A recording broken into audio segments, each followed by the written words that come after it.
Good evening, everyone, and welcome to the final race of round 6 of the RSF1 season. I am Primus Gaming, and joined with me today is No Charles. Hello, everyone. Just want to confirm with you, bud. Have you made sure to check your box? Make sure you got your audio included. Yep, it is all good. Perfect. So, I've got an announcement and an apology to make for everyone for this week. So the announcement is that unfortunately, due to server problems, F4 will not be happening this week. It'll be moved to a later date for Monaco. So the Monaco Grand Prix for F4 will be moved at a later date. And in that case, obviously, the bad news is that obviously because it's not happening, you will see F1, 2 and 3 be uploaded to YouTube, but F4 will be done at a later date. So, apologies in advance for this inconvenience, but it's absolutely no one's fault. It is just what happens sometimes when you're trying to stream. You get some server problems, and it was a complete Xbox core problem, so it was completely out of our hands to rectify. So also, No Charles was really into like getting ready for the stream yesterday, so today's a good way of him getting those commentating vibes out. Yeah, this is the first time I've commentated for about 3 weeks because I've had internet issues, and just as you get the internet issues fixed, Microsoft go ahead and had to fix their issues on their own. It's ironic, isn't it? Yep. Well, to help you understand, No Charles, on who to possibly watch out for, the battle right now, fast cars that we can see for the session, Cross Carey and Jay Slee were pretty quick last week in Spain, followed by Moronics, DPS Racing and Bodder. They're quite a lot to watch out for. Even though, you've got some people that, sometimes finish near the back, midfield, they actually come out and surprise because Element Snow last week was nearly dead last, and he got into P6, which was an amazing run from him. And I've also spoken to some drivers. I think it was Dufferlump, Camo, Element Snow, and I think Top Notch as well. And basically, a good handful of drivers said that they're not really. They feel a little bit nervous for this race. In practice, you can never get the perfect lap, so they worry about how their pace is going to manage. But then again, everyone has been in Monaco. It's just what happens. How do you feel today will turn out? Judging from the stewards report not being out from next week still, not a clue. I've heard some interesting things, but I'm expecting a good race. We've had a couple of good races already, but yeah, should be interesting. We'll have a report on that soon, and for the time being, carry on like racing like normal. Everyone's got to race. They've got to. They want to get their positions. So obviously they're going to do their best. It was a bit of a confusing week last week, but we got through it. We got a nice race through, and we're carrying on like normal. We're not going to let anything like that. So Porter going up into the casino section, crashed into the wall. Jay Slee, a 114.4, which is nice. I think that's sort of testing the waters. Maybe he might have had a little mistake. Flaming with a 111.6, which is actually pretty quick around here. No Charles. Yeah, it's actually pretty good pace, considering I think the pace from F1 was the low 9s, so I guess you'd expect something like that from... You're joking me? 09s? Yeah, it was. I can't remember how many people. Incredible. I think most of the people in the top 10 actually got into the 109. So. Cross Carey. Oh yeah, I saw those yellow flags in the third sector, and I was wondering what happened. It was Cross Carey losing it in the last corner. He still get third place, obviously, with a 121.8. Oh, and he's gone off into the runoff road into Zandvoort, because obviously he has to go back around to get a new wing, which is not going to do those softs any justice, with Porter setting a 120.5 on the hard compound diet. So decent run there. Jay Slee of a 111.4. think So, I have a question for you, No Charles. So, a bit of F1 news. Esteban Ocon, he's replaced Nico Hulkenberg today. For next year, sorry, in the Renault F1 team. How do you feel about Ocon making a move to Renault? I'm just on board with Camel actually, now, and it's quite surprising. But I guess you could see in the news and that there was like a French magazine or something that put in a week earlier that he was going to be at Renault. So, you know, by the time it came to the announcement today, it wasn't too big of a surprise, but it's still quite a shock, especially that they're getting rid of Hulkenberg. I don't know what you think about that. It was a surprise because Toto Wolff did say after the incident back in 2017 between, I think it was actually 2018, between Esteban Ocon and Max Verstappen back in Brazil, when they had their collision, Toto Wolff said he was going to put Esteban through the... Oh, we've lost a car! That's Bodder! That's Bodder of the McLaren crashing into the walls there. Unlucky for Bodder. He will try and hopefully get back into the pits, but he's struggling a little bit too. Let's the Haas of Top Notch pit, I think. That was Top Notch. Anyways, carrying back on, Esteban was going to be put through the simulator, and that's when Christian Horner made the joke saying, you know, could you teach him about the flags? And obviously, I thought he was going to remain in a Mercedes-powered team, you know, maybe go for Racing Point again, but they're probably going to be keeping Sergio and Lance. And I know he had no chance of being in a Mercedes-powered car for the season, so there was rumours of him going to Haas. And to hear him suddenly go to Renault caught me completely off guard.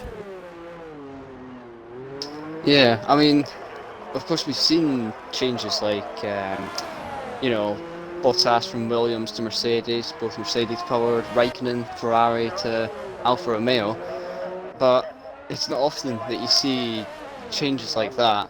But I guess it's because Renault, of course, now are, you know, it's either Renault or McLaren for that type of power unit, so...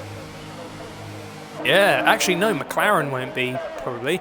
They might do, might not, but Williams is reportedly, well, it's rumours, that they are probably going to switch to the Renault engine because it's actually cheaper than running a Mercedes-powered engine. So there's been talks of that. It's not confirmed, but there is talks. If Williams do switch... Oh, Moronics of a 1:10.9. That was an amazing lap from Moronics. Anyways, so Williams would probably go onto the Renault engine because it's going to be cheaper to run. And remember, back in 2014 with McLaren, they had Mercedes power units. So McLaren they probably might stay with Renault. I might be wrong. They might stay with Renault, but McLaren might actually jump back onto the Mercedes-powered engine, and we could be seeing McLaren maybe get a rise in power.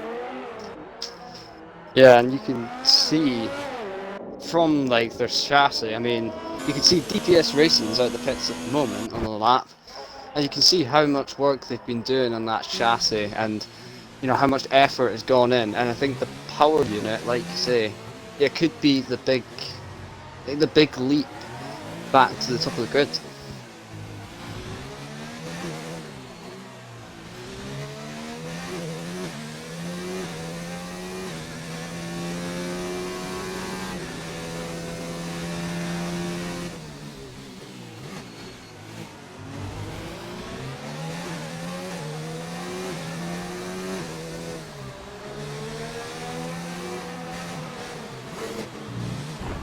Whoa! Primus, have you just seen that? Oh, I think I might have lost Primus. Don't know if you can hear me, guys, but DPS Racing's just had a collision with, I think it was an Alfa Romeo. Oh, I just realised my mic wasn't on. Ah. I'm angry. Yeah, sorry about that. I literally was sounding the mic. Oh my god, he has crashed. Yeah, DPS Racing has had a collision with Tomos. Tomos has received a 5-place grid penalty, and obviously Racing DPS was on his lap, and Tomos obviously was struggling, so he was going to go in, and it definitely did impede poor Racing. So, but it looks like Racing will come back out, and he'll give it another go. But that was a collision that could have easily been avoided. Yeah, we've seen similar collisions last night. I think two ended up with grid penalties as well. But it's difficult not to on such a tight track, and I think there's bound to be one. Well, it's a real shame because that's gonna make DPS Racing having to go back in, slap on a new set of soft, and then go back out because there is still traffic. It's just gonna make his job a little bit harder for the Monaco Grand Prix. And I'll tell you what, some races starting maybe midfield, maybe near the back, can be a bit of a blessing in disguise. But in Monaco, that's pretty difficult to start from the back and try and make up those positions. It's possible, but it's just very hard because of how cramped the track is and how wide these cars are. Yeah, and I think, I don't know about you, but the way I see it is that, F3 being the last race and F4 being like just before that, F4's kind of a little tester because, it'll be more difficult for F4 drivers to go like 2 or 3 wide into the first corner. We haven't had a race like that, so for F3 to be, they're going to be testing the boundaries as they go into the first corner of that, and starting the back of the grid could actually be the advantage, but it can be because you can watch out for all the. Hopefully there won't be an accident. We want to see some good racing, but for example, say if there is, not on that one, maybe in the middle of the race, you're behind everyone, it's a bit of a pack forming, and then something happens, and this is just for example's sake. I'm hoping this definitely will not happen, but this is for example's sake. If you're far enough behind the cars, you will be able to capitalise on a crash if you're far back enough to maybe try and get through. If, however, in a place like Monaco, of all places, when they clog up the track, that is an impossibility to get through. Yeah, it's just one of those tracks, and we can't really do much about it. So, but of course we've got ghosting on, I believe, so that will make things a bit easier. Ghosting's on? It should be. We've got a rule in the league, I think, that the street circuits, Monaco, Baku and Singapore, were meant to have ghosting on. Meant to. Well, this will be easier to sort of to deal with if there's an accident. Someone span out, they're in the middle of the track, it won't collect anyone. So that could be really good for the drivers. So having a little look, Noshaz, would you like to go over the top 5 currently for Q1? Yes. So we have RSF1 Moronix with a 110.9, the only driver to get into the 110s at the moment. Then we've got the 2 Williams, it's not Haas because they've changed it, it's annoying me, of Jaisley and Koskari, both in the 111s, 4 and 5 respectively. RSF1 Flaming, 4th place in the Racing Point, the Pink Mobile, 111.6, and 40 a 112.3. Although I think times are going to start ramping up in the next 4 minutes. Indeed, because the only car that's probably going to be in danger for this session is P16. And currently right now the car in danger is DPS Racing following the when he got caught in a collision with Tomos. And Tomos is back out on track. 40 has retired from the session. He's in P5, he's happy where he is, so 40 feels he's content, he's safe to get through Q1. And DPS Racing sets a 111.5, so well done to DPS. Bad run there from Tomos going through the Nobel chicane. Oh, makes contact with the wall. He's got a bit of wing damage. Last time. Yeah, that's exactly the same place he had a collision with DPS Racing. And the problem is as well, Tomos has been given a 5-place grid penalty. So even if he makes it through to Q1, through Q1, he has or Q2, no matter where he goes, he will fall back 5 positions. So he will definitely be starting back further than he had hoped to. We've got a yellow flag in the second sector. Is it anyone crashed or...? No, it's just a car slowing down. That's DPS Racing giving way to the Toro Rossos. Yeah. There's still plenty of time for people to get out on track. At the moment, there's quite a few, so they'll be looking to get their times in before everyone starts piling out. The most likely, well, probably definitely, will be Tomo's and Element Snow. Josh was out there at the moment. Boda is having a horrendous time. He's 6/10 off the closest car and he's down in 13th, so... Oh, no, P6. Do remember, he had a little bit of an incident back in the beginning of the session, so to go from P13 to P6 is a nice recovery from Boda. Because, you know, as long as he doesn't get knocked out in Q1, it's fine. Because, you know, you could have the worst qualifying one, and still make it through, you know, you're fine. As long as you bring it up back into Q2, Q3, you'll be alright. Just having a look at the tyres at the moment. I've got to do my homework, so I don't know the exact difference between the tyres, but Porter is the only one to be on the hard tyres, and he's done a 1:13.1 on them, so he might have a bit more pace left in him. He's currently on a flying lap on the soft compound, because obviously him and his teammate are in danger. Element Snow needs to get out of the pits now if he wants any hope of making it through. He wants to leave at last minute, but here's the problem. If Snow has a problem, he will be knocked out in Q1, and Tomo's penalty will not kick in until after qualifying. And obviously, when he gets a position, the game will appropriately put him back those 5 positions that you know, he got from the grid penalty. So Porter will come across to set a 1:11.5, which puts him into P6. That puts him ahead of RSF1 Flaming, who's just retired because he feels he's content with where he's at. So now the cars that are sort of in danger, the bottom 3. So Duffalump is on a outlap. He is going to go around. Crosscarry has retired from the session because he's still content where he is. So it's eyes on Tomo and it's eyes on Snow. If Tomo's has a problem, even though he has a grid penalty, he could potentially get knocked out in Q1 anyways if he cannot set a good enough lap to keep Element Snow back.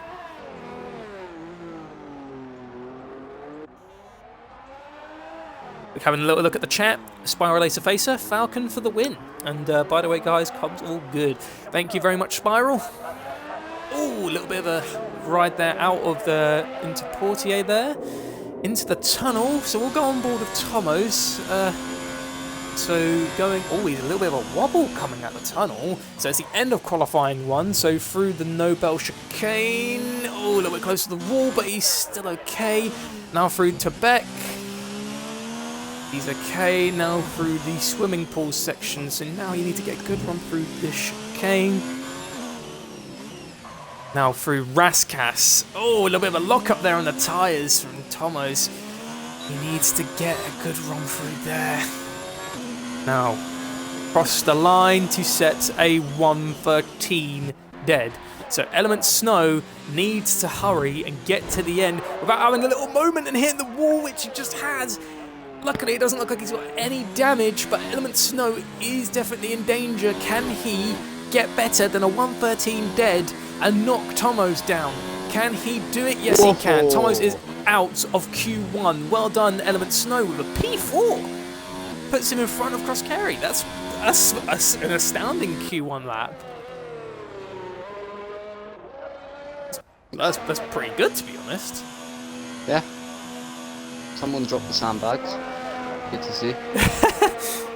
I was actually doing a little bit of practice with the lads earlier because, you know, because F4 is not going to have Monaco for a while. I want to take this opportunity to make sure I don't like slack in practice, and also because they were doing their race tonight, you know, I wanted to have a little go. You know, I had Jake Moore. You know, shout out to Jake Moore, Flaming, Camo, and Element Snow. You know, for popping in, like having a little bit of fun, having a little drive around. You know, it's good to have, you know, some lads about practice their race. Jake Moore didn't need to, but you know, he likes Monaco, so. So yeah, Tomo's is out. Is that... I don't know, is that a surprise? I don't watch the F3 a lot. Tomo's is new. I actually don't. I think he is a new driver, so I've never actually seen Tomo's pace. But do keep in mind, he's a rookie in the league in F3, and it's Monaco. So he is out of Q1. I'll go over our top 3 before we carry on to Q2. So Moronix in P1 with Joshua in the Alfa Romeo. That is actually surprising because Joshua wasn't there before. So Joshua in P2 with Jace Lee in 3rd. So I'm actually surprised to see the Alfa there in 2nd. Yeah, Alpha's for the win. Yeah, F4, it's Alpha dominance between Tidgosaurus and McCracken. And obviously, I'm their rival, and so is my teammate Alco Saints, so we're going to do our best to give them a fight, but let's save that for another day. It's the F3 lot's time to shine. Yeah. Quite a weird thing, we've not got any Red Bulls. No, we don't have any Red Bull. Because I know Braver Container is a Red Bull, but he is currently unavailable. And neither is Reese. So, yeah, no balls. Yeah. I may have pronounced that badly, but you know what I mean. That's what I heard. Quiet. We're all grown-ups here. No, but, yeah. I mean, we can hardly call them red cows with horns. Yeah. No, they're actually unicorns, but they're mutated to have 2 horns. It's like Fallout. Yeah. The Deathclaw of F1. Going into Q2, got a few mixed strategies we can see here. No shalls. Barely any hards, a lot of mediums. And barely any softs. Maybe the odd 2. It's an interesting session. Are they allowed to watch the stream? The F3? But the drop... I mean, I don't think you really can, because it can be very distracting. I mean, it's completely up to you if you want to do it, but, like, you know, you just got to make sure you don't, you know, have it on beside you when you're doing your lap, because, you know, it could distract you. You know, trying to watch 2 screens in one go, it's not wise. I mean, we could just be going, like, la la la down their ears for, like, the lap, but otherwise it wouldn't be fair on them. Do you want to do an onboard lap with Moronix, who's now on this flying lap? Yes, okay. He's coming up to the first corner now, Sand and Vought. Map here, it's a miracle. He comes up now aboard with us. The long, swooping left-hander now. You've got to try and not go for the apex, because you want to be set up for the casino. The bump on the left, you try to avoid that, you can gain at least 2 tenths from that. Down into the tight corner now. Through to the Grand Hotel. Hairpin very slow. You've got to try and take as much curb as you can without invalidating. Down to Portier, next to the side of the water, and then through into the tunnel. It's quite a weird tunnel because it's also banked, so you've got to be careful because you might end up hitting the wall on the exit. Down to the Noble Chicane, easy place to invalidate. Takes it nicely though, make sure it doesn't invalidate at all. And then through to Bat, onto the swimming pool section. Very fast couple of chicanes here. Also an easy place to invalidate. Then through to Rascas, make sure you don't bin it in the wall. And then the final corner, there's also a lift on the left, so you've got to be careful. And then through to the finish, and this should be a pretty good lap. 1:11.4. 1:11.4. That's pretty good on the medium tyres, because he did a 1:10.9 back in the back in Q1. So, and that was on the soft tyre. Oh, Cross Carry comes out of nowhere with 1:11.1. That's pretty interesting. Yeah, it's going to be an interesting qualifying because we've got more drivers to kick. Got DPS Racing going into P3 with a 1:11.4, so he's 200, so very close. Have a little look, see at everyone else, see how they're doing. So 40 is actually going through to Rascas. Can he get a good run? I actually really love to see these 90-year livery, by the way, on the Ferrari. It looks much better than before. Going down the straight, and he sets a 1:12.3. So it's the slowest of the lot so far, but, you know, it's still the beginning of the session. Anything could happen. Indeed, old Manzi setting a 1:15.8 on the hard compound. I have a feeling he had a little bit of trouble. Yeah, he doesn't have the right end plate on his car. He's had a bit of wing damage. I'm gonna just at the start of this qualifier, I'm gonna see if I can work out any strategies here, because I am not a donkey. I'll watch over the lot. I'll do a little bit of on boards, and I'll let you know if any, if you want to have a little workout on the strategies, because that'll be interesting to let the viewers know as well what's going to happen. Flaming set a 1:14.6, but he invalidated the lap time because he must have cut a corner or exceeded the track limit, so he has to go again. So I think Bodder ain't anywhere near yet to the starting line. Neither is Joshua. So Falcon Legends might be? It won't let me go up to Falcon Legends, which is a little bit annoying. I have to go all the way down the list. Yeah, it's a glitch. I apologise if you see all sorts of skiing. It's not the stream. It's because, the game's being a little bit picky. So, Flaming. Let's have a little look at Flaming. He is now about to approach the Nobel chicane. Nice across there. Still in ERS mode 4, so he's still good around here. Through the swimming pool section, get a good run down into that chicane, through to Raskas, down to second. Through Raskas, now the final corner, got to get a good run through there. That was nice and tidy through there. It's onto the DRS and down the straight, and Flaming sets a 1:12 dead, which is quite nice. Have a little look with Bodder, who's now just about to go down. Well, he's gone through Casino into Mirabeau. Gracely has left the session. We'll have to try and get him back in. And then through the lowest hairpin. Now going down the exit from the hairpin through to Portier.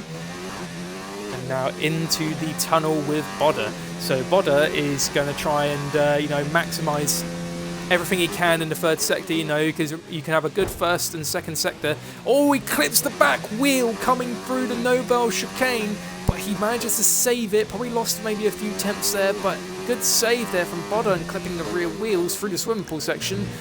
Now, what's he going to do? He's still in ERS mode 5, so it means he is not giving up. Down to first gear, actually, through the Raskas, sorry. What else was I going to say hairpin? Now, final corner, onto the straight with the DRS, and Bodder comes across the set. Oh my god, he almost caught the Toro Rosso coming out the pits. That was close, a 1:12.5 from Bodder. I know he'll come back around and maybe have another go, but that was close to almost catching Porter coming out of the pits. Phew, that was a very, very close call. Oh, Bodder's had a little bit of a crash there, I think. No, he hasn't. He's just parked up and waiting for Porter to get by. So I think Joshua has taken provisional pole, by the way, in Q2 with a 1:11.125. Right. I think I've worked something out. But let's hear the strategy. So, damn, everyone's on the mediums at the moment. I might have lied a bit if I said I didn't have a clue. I did race on Tuesday, so it is possible to do a soft hard strategy, and if you're lucky, the soft medium. It's most likely to be, if you're doing a soft to hard, you want to pit earlier to get the hards up to temperature for when people who are going into the mediums come out, so that'll be about lap 9 to lap 12ish. Soft to medium, lap 11 to 15, so you need to watch in case you get caught out. The medium to hard, it's not going to be the best strategy if you're, trying to fend someone up for that. But yeah, I reckon it'll be halfway through the race that you'll do that. If you're doing it the opposite way, then you just need to, work it out from the end. So I'd say, soft to hard, soft to medium is your best chance.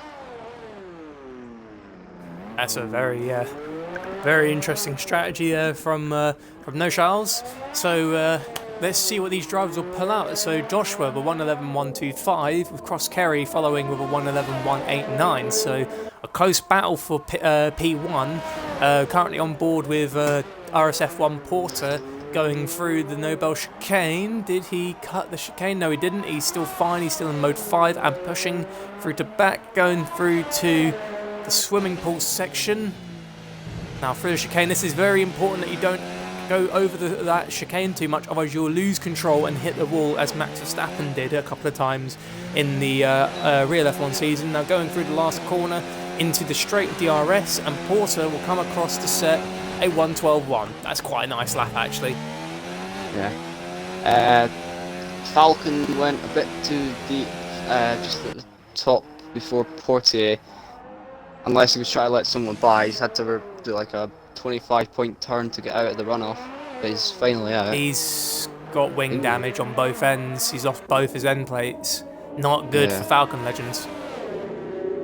He's running the 2008 setup.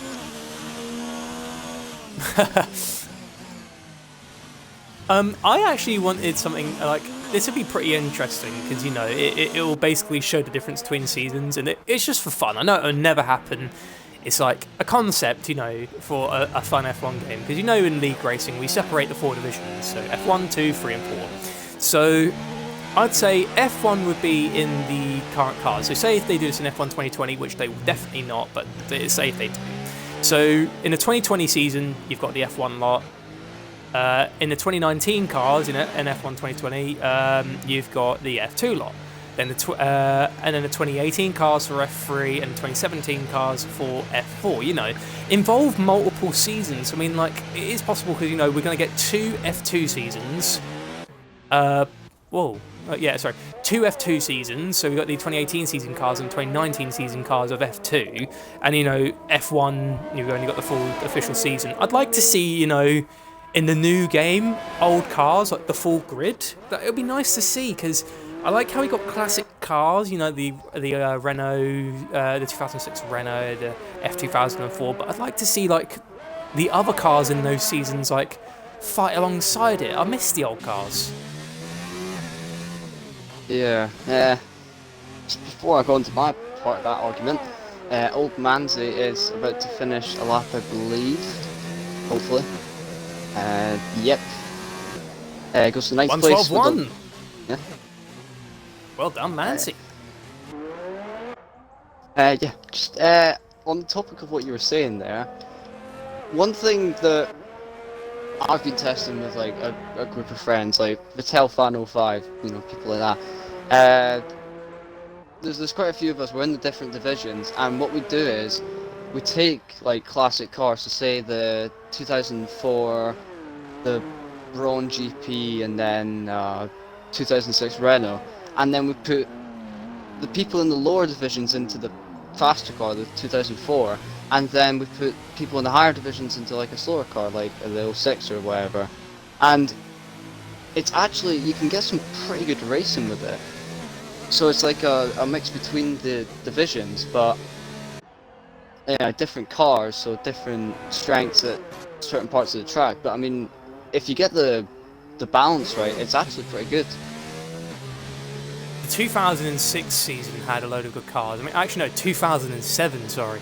That was a really good one, because you know you had Kimi Räikkönen in the Ferrari, who won the championship in 2007, followed by the battle with McLaren, and then you had sort of Red Bull on the rise, because they only freshly bought out the Jaguar F1 team, and also I think Toro Rosso came into F1 in 2008.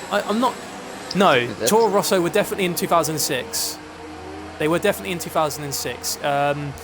Toro Rosso and Red Bull only recently been bought out from the likes of Jaguar and Minardi. Those are the old teams. But I'd like to see, if we race in the 2006 cars, not just have the Renault, but have all of them. Have the Ferraris alongside, have the McLarens, have Minardi, have all the old cars, I'd like to see them back. Yeah, and I can confirm it was 2006 that Toro Rosso first raced at the Bahrain Grand Prix. So. I mean, I can't remember. Bahrain used to be the debut race of the season. Eventually, Melbourne took the place as the leading race for the season. And also, it's the old endurance track layout for Bahrain back in the day. Porter is coming through Sector 3 right now. It looks to be flying away quite well. He's coming down to Raskas now. Could we expect maybe top 3, top 4 from him? Maybe. It looks like he's done a good lap. He might improve on his current time. No, he doesn't. He sets a 1:12.6, so he might have had a little bit of a bad run there. Currently, the car in danger is Old Manzi in P10. So the cars that are potentially getting knocked out of Q2 is 4D, Falcon Legend, Snow, Duffalump and Camo. Flaming was in a runoff there. I think he was letting someone by. He was pretty snuggled in there though. I think he's just starting his lap now, but he's going to have cold tyres. That could have messed him up a bit. We've got Element Snow, who's one of the only few cars on track that's not set a lap, currently on his out lap. It is the end of Q2. Duffalump is out of the session. So cars like 4D, Falcon, Snow and Camo have a chance to get themselves out of this little problem they're in. But that's if they can keep the pace. So Element Snow gets a good run through the Nobel chicane. That's alright. He nearly caught the wall there, but he just managed to dodge it. He slowed down into the back, going across the swimming pool section. Don't go over the chicane too much. That's a nice little cut across. Slow down going into Raskas. The final corner. He needs to be a 12.3. That will save him. No, actually, he needs to be a 12.1 to get him out of this place he's in. No, he says a 12.3. Element Snow is out of the qualifying session. Camo is out as well because he's got no front wing. Camo's car is done. He's just crashed as well. So, yeah, that is Camo out. And Flaming is pitting in. Falcon pushed Old Manzi down as well. So he is... Oh, yeah, he has. Yeah.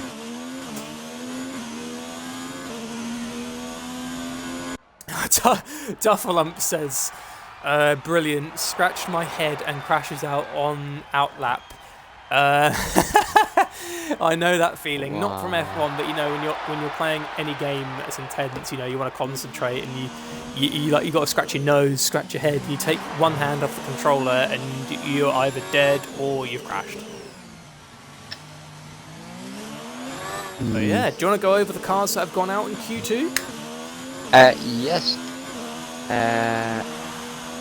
Right, so Q2 we have lost Old Manzi in the Renault by less than 0.003 of a second. He's going to be disappointed with that, but it means he's going to start on a fresh set of tyres, as is the rest of them. Element Snow in the Mercedes, he misses out. 4D in the Ferrari, isn't able to make it either. And then we have Duffalump and Camo who were unable to set laps. Bad luck from them. They will be starting at the back of the grid. But then again, it could be a blessing in disguise. Sometimes people can really come out of nowhere from the back of the grid, but Monaco is definitely one of those tracks that catch us off guard. Joshua in P1, followed by Cross Carey in second, and Bodder coming in third. As I said, Bodder had a bit of a poor P1 from his crash and recovered to get sixth, but he comes out of nowhere and takes third place for Q2. So Bodder, you know, he's not getting slowed down, but we're in the quintessential part of the qualifying for today. Yeah. Or predictions. Give me a prediction what you think is going to happen for the fight for provisional pole in Q3. From what you roughly see from the performance of F3. I'll start with time-wise. I reckon it'll be in the low 10s, maybe sort of in the middle of the 10s, but around that way. Drivers, I'm gonna say either Joshua, Moronix, Chris Carrier, or Bodder. You're joking me. Straight away as he leaves the pit, Jace Lee crashed into the pit exit and lost his right end plate of his Williams. Oh. That is actually quite treacherous, that exit, because it is the tightest, because, you know, people use that line to get a good run into Zandvoort, and, you know, that's also the pit exit, so it's very easy to catch that wall on the way out. You know, you want to get a good run out, so you know you're in the pit sort of line. But it's so tight; it's really hard to do it. I mean, that's why I like the old cars, because you know they weren't as wide as these ones. So clipping the wall on the exit was just really, really difficult to do, to be honest. Yeah, unless you're in like a turbocharged car, like in the 80s, and you just kind of it kicks in at the wrong moment. Oh yeah. So I think Jacely is going for his lap. We'll go on board of RSF1 Moronics. So he is now going to go across the line into turn 1 of Zandvoort. So he needs to get a good cut across that first corner, but you know, make sure you don't cut too much, otherwise you will invalidate your lap time before it even starts. And then you've got to get through the sweeping left-hander through Casino Square. Make sure you watch the lump in the road, because that's the tree root undergrown through Mirabeau. That's nice through Mirabeau. 40 has left the session, so now going across the Lowe's hairpin. So you know, getting the run down now through to Portier. It's not bad from Moronics, like into the tunnel. So again, you get a good run through the first and second sector, but it's all about getting through this area next. So now you've got to go through the Nobel chicane. That's actually quite nice and tidy through the Nobel chicane there from Moronics. So now, chuck it down to 5th. You're going across the swimming pool section, flat out, through the chicane. He goes down to 4th gear, nice and close to the wall. Down to 2nd gear for Raskas. A little bit deep there, but he's still fine. Now in the last corner, onto the DRS. And Moronics, JC gets a 1:12.2, but Moronic sets a 1:10.4. That is quick. Incredible. And that is, he also went deep going into Raskas a little bit, so that's fast. And it's at the moment it's not like anyone's going to be able to match him unless Bodder going across the line now. 1:11.8. That's not bad. Porter And as well. DPS Racing 1:11.1.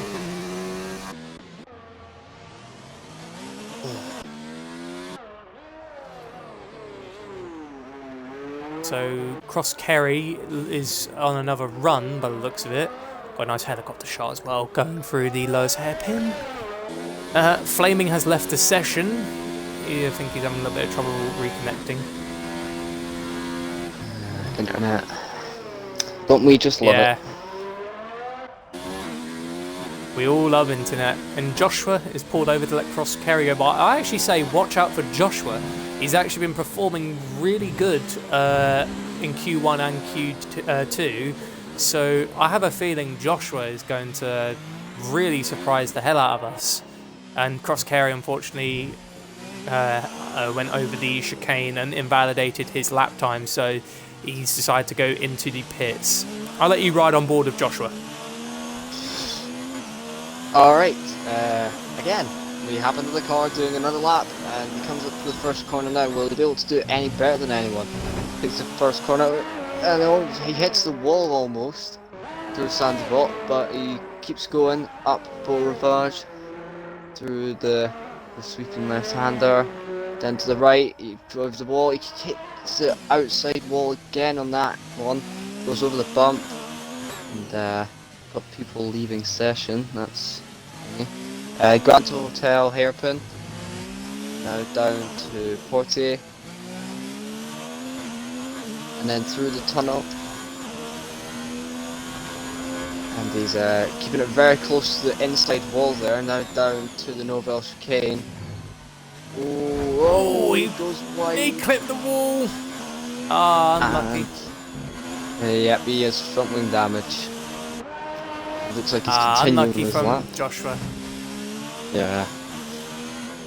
Down to Raskas now. Interesting is a few people have left the session. Obviously, they cannot do any form of restarting, because it's still qualifying. You know, if anyone lags out, you can. Yeah. They definitely can't do it, you know. I think it's just, everyone's lagging out. But a few people have left. I know Camo, Top Notch, and Flaming are gone. I know a couple of people have gone, but, if they don't get back in time, then, we will have to do one to let them back in. But Well, hopefully we don't have to do that because, you know, not everyone has all night. But if we have to do one, we'll have to do one. But for now, qualifying is still going along. Porter, yep, sorry, no, it looks like people were just lagging out.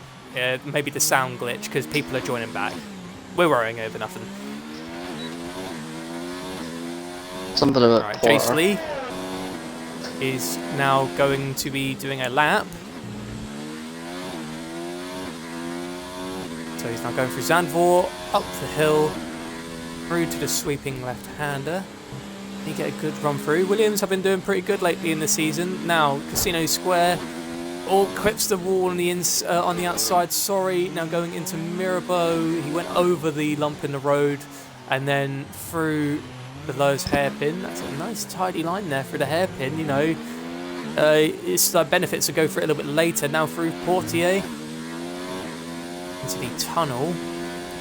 So Jace Lee getting on the power good. You've got to brake a bit early before, well, brake not early, about as late as you can, while still trying to keep the time through the Nobel chicane, through to Beck, going into the swimming pool section. There you go, through the chicane. Oh, he clips the wall. Go through Raskas. How's he doing on his wing? Has he damaged the wing? He has. He's lost the end plate, but it's not going to let him lose his momentum. Jace Lee will cross the line with a 1:11 dead on. That is perfect. 1:11.000. That's as a perfectionist, that's very satisfying. Yeah. We've got 4 minutes to go on the dot just then, but we've got 4 people still to set laps. One of them is on a lap at the moment, and there's still all to play for here, because I mean the likes of Cross Kerry, he still needs to set a lap. He was fastest or up there in some of the qualifying. So what are your predictions for the next 3.5 minutes? I know for a fact, because Joshua actually set a 1:10.9 and he's going back out because he wants to challenge Moronix. I know for a fact Moronix is definitely going to be in the top 3, and so is Joshua. I know for a fact that Bodder, DPS Racing and Bodder, so I think it's definitely going to be either a McLaren or a Williams in 3rd place. It's going to be one of the two, but I think Moronix and Joshua are sort of safe where they are. Yeah. Got Joshua actually preparing to do another lap. Considering, you know, you're riding on board of him when he caught the wall, would you like to ride on board of him again as he is now about to approach the chicane after the swimming pool section? Yes. So, maybe second time lucky here for pole position. Comes around the final corner now to start his lap.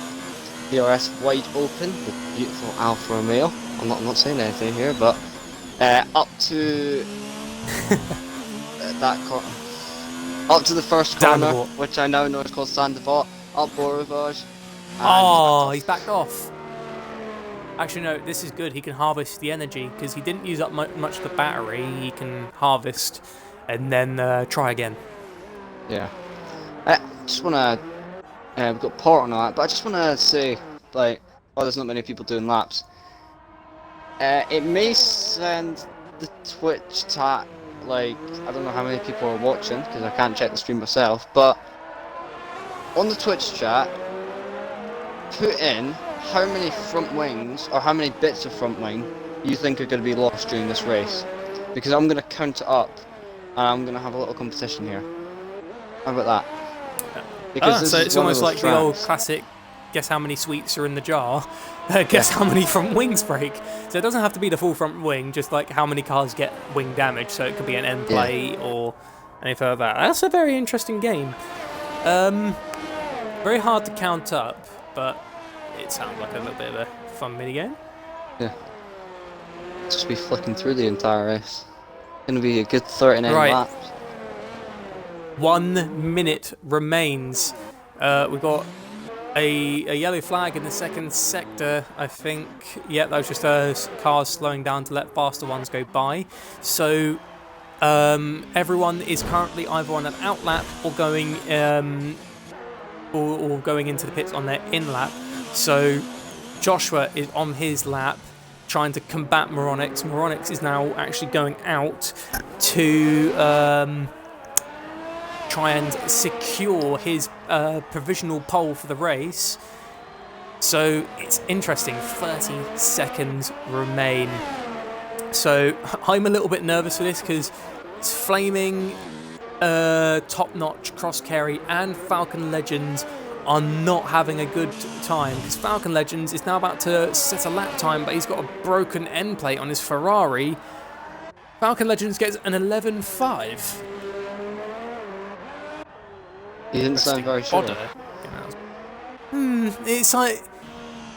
It's a good lap, but he's got a broken end plate. I know for a fact that he may unfortunately get pushed down. Top Notch does not set a lap. Oh, Cross Carry! Oh no, Cross Carry's lap is ruined. He crashed into the casino section, losing both of his end plates on the left and right hand side of the car. Flaming is on his lap. Falcon is... he might be going for another one. I don't know what he's doing. Bodder has gone into P3. I did say that we might see a McLaren in P3. Jace Lee! No, Jace Lee has said nope to Bodder, and he shoved Bodder back into P4 and took second place. Moronix of a 1:10 dead. That's a good lap. DPS Racing with 1:10.7. So, and a McLaren and a Williams. So it all depends really on Joshua and is he going to be on provisional pole? It doesn't. Oh, he's crashed into the wall. It doesn't look like Joshua can. I think he might be starting from P4. Careful not to cut the corners too much, because you don't want to get given grid penalties from the game, because the game can be very, very harsh. But yeah, that's a lineup for tonight. That's interesting. So Moronix is P1, Jace Lee is P2, DPS Racing comes out on P3, so well done to DPS Racing. Joshua P4, Bodder P5, Porter P6, Legends P7, Cross Carry P8, Flaming and Top Notch rounding off the last two in P9 and P10 because they did not set lap times.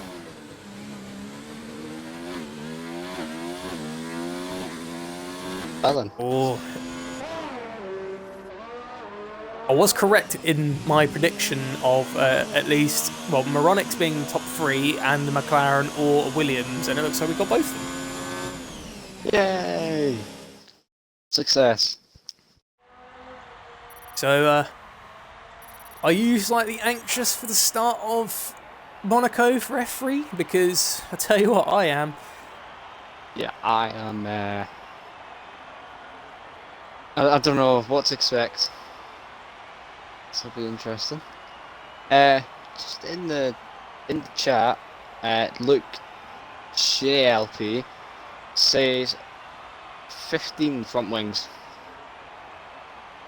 Very interesting prediction there. DPS Racing is also very, very happy with his position in P3. Jake Moore has joined the session.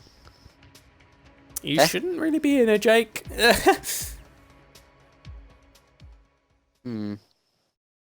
He might be spectating, but I don't think Jake Moore is allowed to join in the race. If he does join in, he's he's left. I think he joined the lobby thinking that it might have been like someone's doing some practice, and I think he might have realised, oh god, he doesn't need to practice. F2 have already done their race, so now's a little time where drivers go over their strategy, and we get to cool down from commentating for a moment.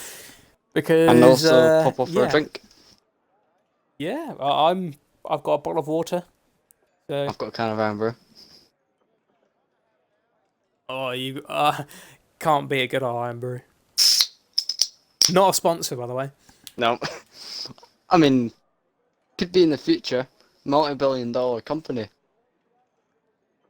You never know. RSF1 Racing Limited. Or, It'll be amazing, maybe I'd like to see in future, because I want RSF1 to, to go far in the future, because we're a good lot. We've got a lot of good drivers. We've got so many people in. It'd be awesome. It's like a nice ambition for the future, but maybe even be an esports team. Yeah. Team league. Perhaps. Who is the leader of the lobby? It is Bodder. He is the host. So Right. Let's play the Who Readies Up game. Well, it looks like everyone understands that you gotta wait for Bodder, because normally if no one because some people do accidentally preemptively ready up, it happens, but but it looks like everyone understands, not yet, wait for Bodder. So it's good to see, all the lads understand who to wait for. And speaking of Bodder, he's the only driver that will be starting on the soft tyres, because everyone else has opted for the medium strategy. So your strategy was soft to mediums, correct? Well, there's the soft to medium. I reckon the people in the mediums are either gonna, wait for the first 10 laps to see what tyre wear is, and then maybe wait out until the softs at the end, or they'll go into the hards. But I'm not entirely sure. Whereas I think Bodda, yeah, he's probably most likely to go into the hards or the mediums. So. Oh, Bodder's left the session. I don't know who readies up. I'll see if I can speak to him. That's a bit of an alarming thing there. We will try and get Bodder back in, because it's still the grid lineup. As long as no driver readies up, we should be able to get Bodder back. Yeah, I'll make sure I get a screenshot just in case. No, I'm not sure. Who's the backup to ready up then? Considering Moronix, so I guess we're waiting on Moronix then. But we'll see if we can try and get Bodder back in, everyone.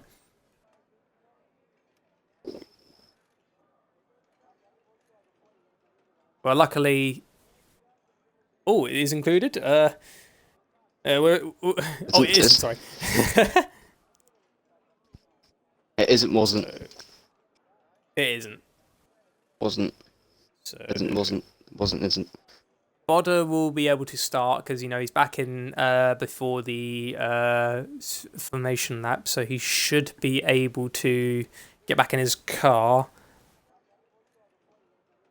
I don't see it either on the list. You should be able to do it. If not, if you can't do it, it will possibly restart to get you back in. Have you got screenshots of the lineup? No, Charles. I've got. Okay, good luck, Bodder. We'll see about maybe doing a restart if you can't get back in.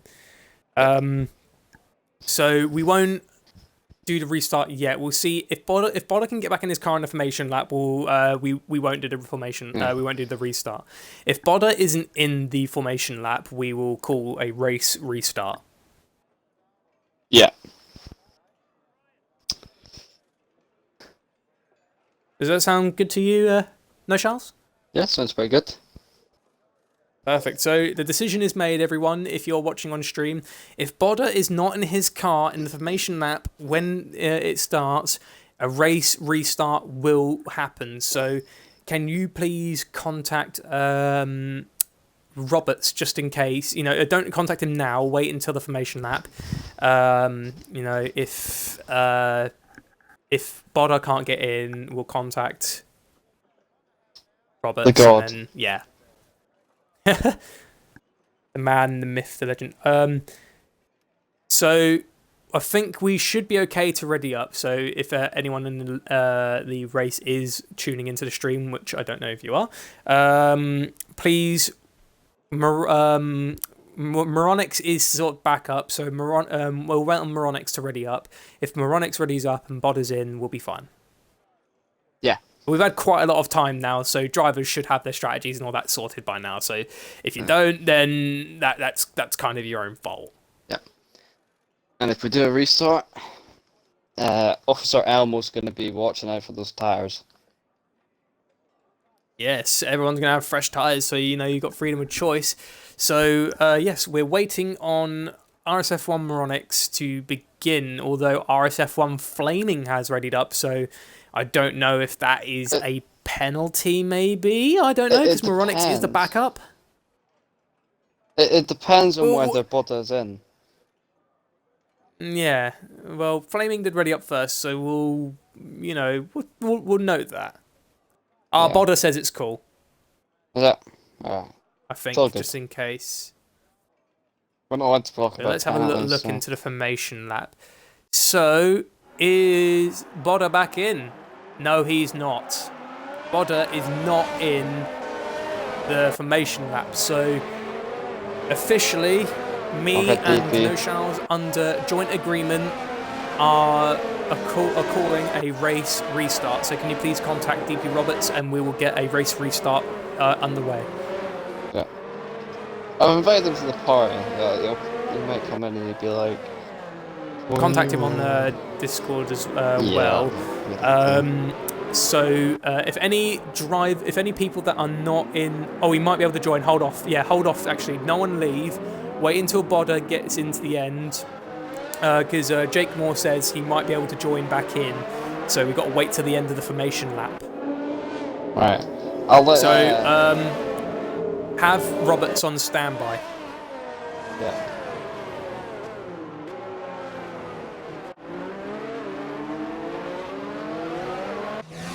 So we'll go over the grid. So we've got Moronics, Jace Lee, DPS Racing, Joshua, Porter, Falcon Legends, Cross Kerry. Hang on, let me just get the things up. Yeah, Cross Kerry, Flaming, Top Notch, Mancy, Element Snow, 40, Duffalump, Camo, and Tomos. He can't join. Put him as spectator. Okay, I think we are looking at a race restart. Alright, I will give the DP give god the shout to. So we'll remember this grid. So Moronics first, Jace Lee second, DPS Racing third, Joshua fourth, Porter is sixth. So that means Bodda would have been fifth. Yeah, Bodda is not back in, so it is definitely going to be a race restart. This is a view into the future. See what happens. Basically, see what happens with the lads. We need the announcement to be made. This is a simulation. Well, luckily it's looking a little bit clean. There has been contact in the back, but it is definitely a restart. So it is so this lot needs to get the message now, because obviously no one's told them. They think race is on, so we need Roberts to call a restart now. Yeah. We also we need to contact Moronics as well. Yep.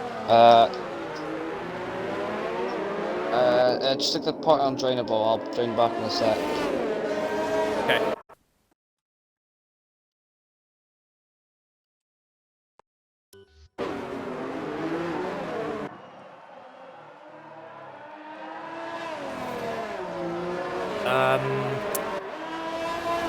The lads, unfortunately, will have a little bit of a disappointment, because we will have to restart this race, and we need someone to get the message across to them, because currently right now no one's able to give them the MO. Yeah, Bodda has left the session, yeah. It looks like we are doing a race restart. Yeah, there you go. Now happening.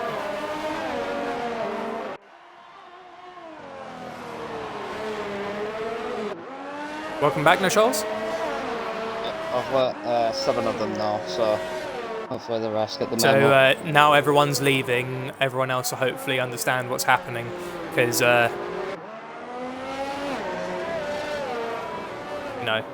if once they see everyone leaving, they'll understand what's happening.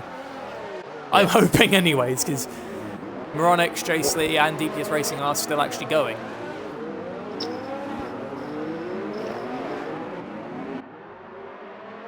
You can scrap that. DPS is gone, and Joshua's gone. Yep, and Joshua's left as well. Just once we get an invite to the session, we'll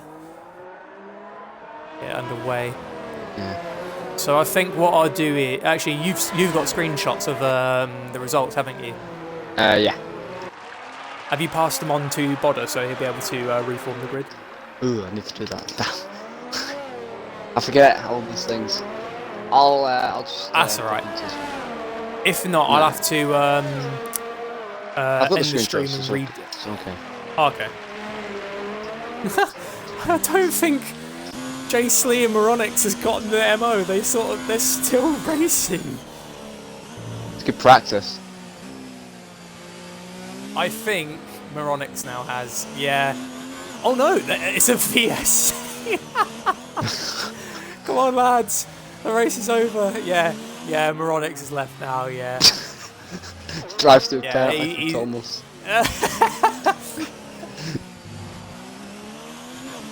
They were still going. We actually had a VSC. Why is J. still going? I think J. There you go. Ghosted. If you got any solid cars, it means they're still in. Old Mancy is still in. Yeah. Old. That's the important word. Tomos is still in. Yeah. Tomos lost it. He spun out anyways. He's not racing, so it's perfectly okay. But I don't think he understands that a race restart is happening. Moronix, it said, was enjoying that. Didn't want to leave, ha ha ha. I know, mate. Unfortunately, Bodder had a little bit of a problem. He got kicked out of the session, and you know, we're doing a race restart to get him back in because you know, it's only fair. If any driver had a problem and they couldn't start the session, we'll call for it because it's just, you know, it's fair. It's decent. It's fair, yeah. Let's try and get the rules set back up. And hopefully we will be underway again very, very quickly.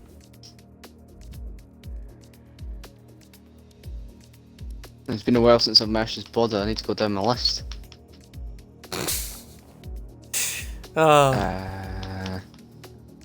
Actually have a little bit of my drink. I don't even think I've actually matched this Bodder. He's a member of our commentating team. Yeah.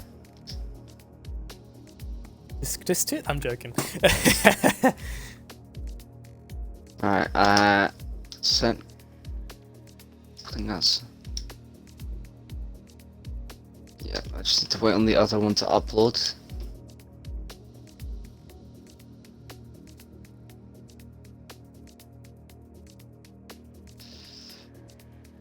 So what are you expecting from the race now then? Now that we've kind of seen a little simulation there. Well, Moronix definitely does start strong. We've seen that. He got a really, really good run into turn 1. So, yeah, it's really good. DPS Racing and J. did keep up very, very well behind Moronix. Bodder could have gotten a good start, you know, if he didn't get kicked from the session. So, let's just see, who are we missing? Because we started with 16 cars. I think we're missing Tomos and Old Mancy.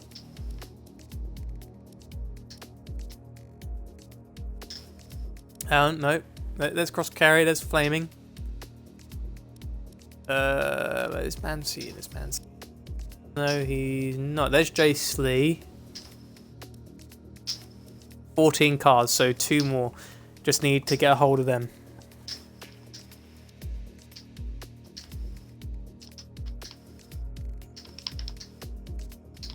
Moronix says, I think F1 is bugged a whole of a lot, lol. Ooh, a bit of a...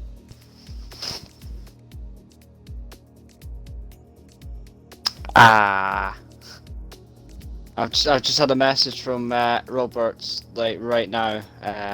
Not for one person. I think he's a bit too late. Oh, I didn't know because normally if a driver misses out before the race, I thought we'd do a restart to them back in. I don't know. I just thought that's what we'd do because I think we have said, you know, if someone, no, because it was Bodder as well. He was definitely in the session, in the formation lap, and the game did kick him. Hmm.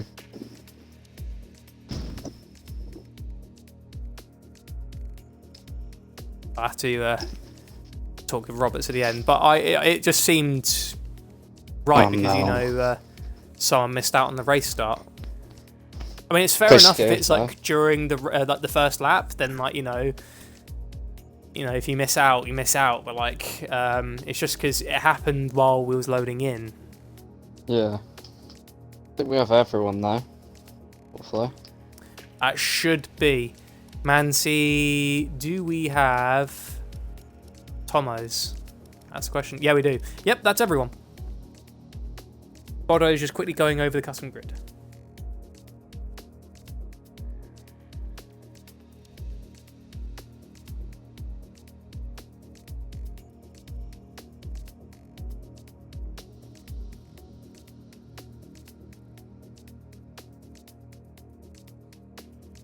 I mean, technically we have the right to call a restart anyway, so... We do, yeah, we do have the right to call it. It depends on the severity of the start, basically. So I know, obviously, if it's a 4-man incident out in turn 1, you know, mass pile up, especially in Monaco of all places. But it was actually a very tidy, you know, before the restart got called out, it was very tidy. Yeah.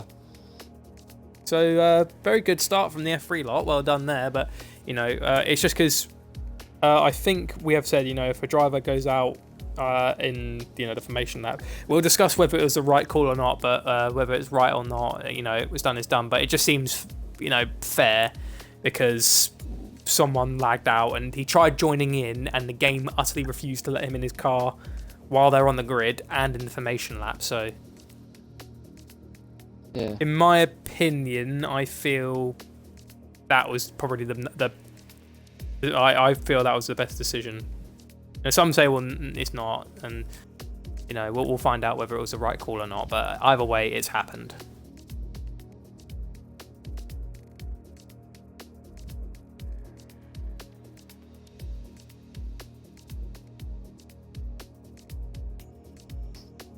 I guess there you go. No, 840s is no. It's Bodder's got already up. Has Bodder got the screenshots?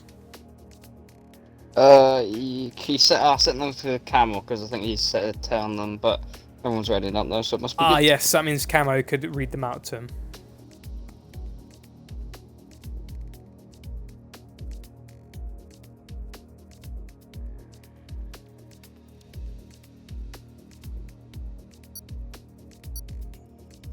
Yep, it looks like we're about to get underway again.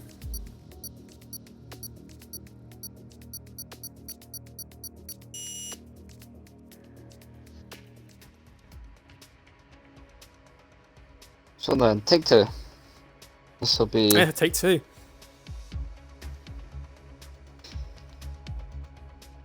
It's been a hectic week, and hopefully this is the last time that we do have to restart.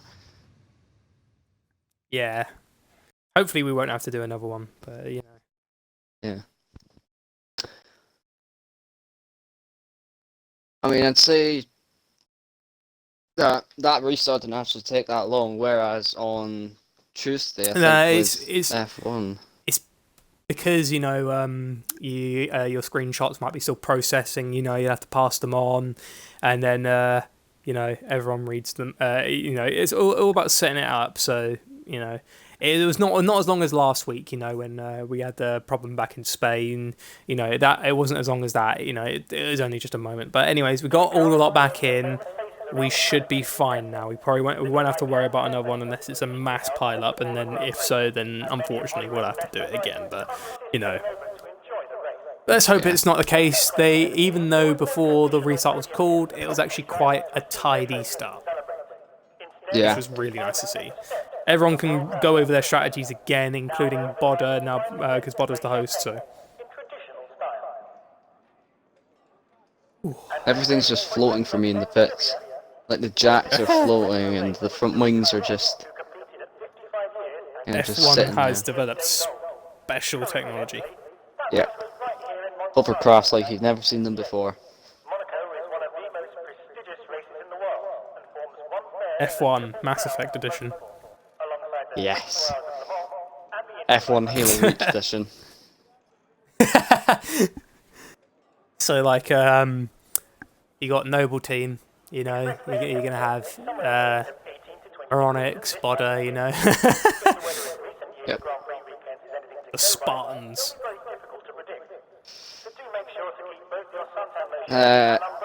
Just asking, is the stream alright for everyone? Just before we start the race, because we want to give you the, you know, best quality we can.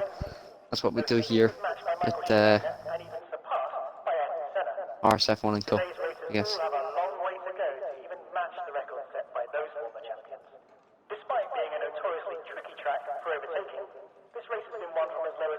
At least, you know, everyone's all back and they're all sorted.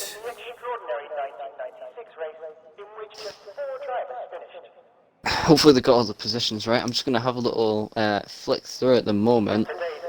Can't really see tyres right now, so the Elmo patrol will have to be during the formation lap. Do you want to say the formation lap when it happens? Yeah? Yeah.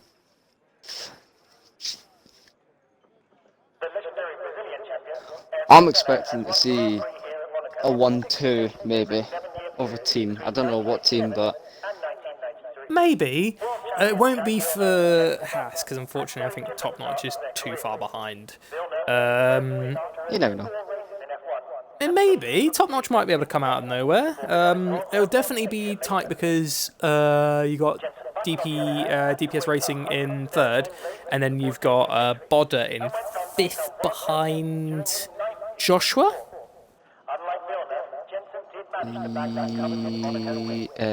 Bodder's in fifth. Yes.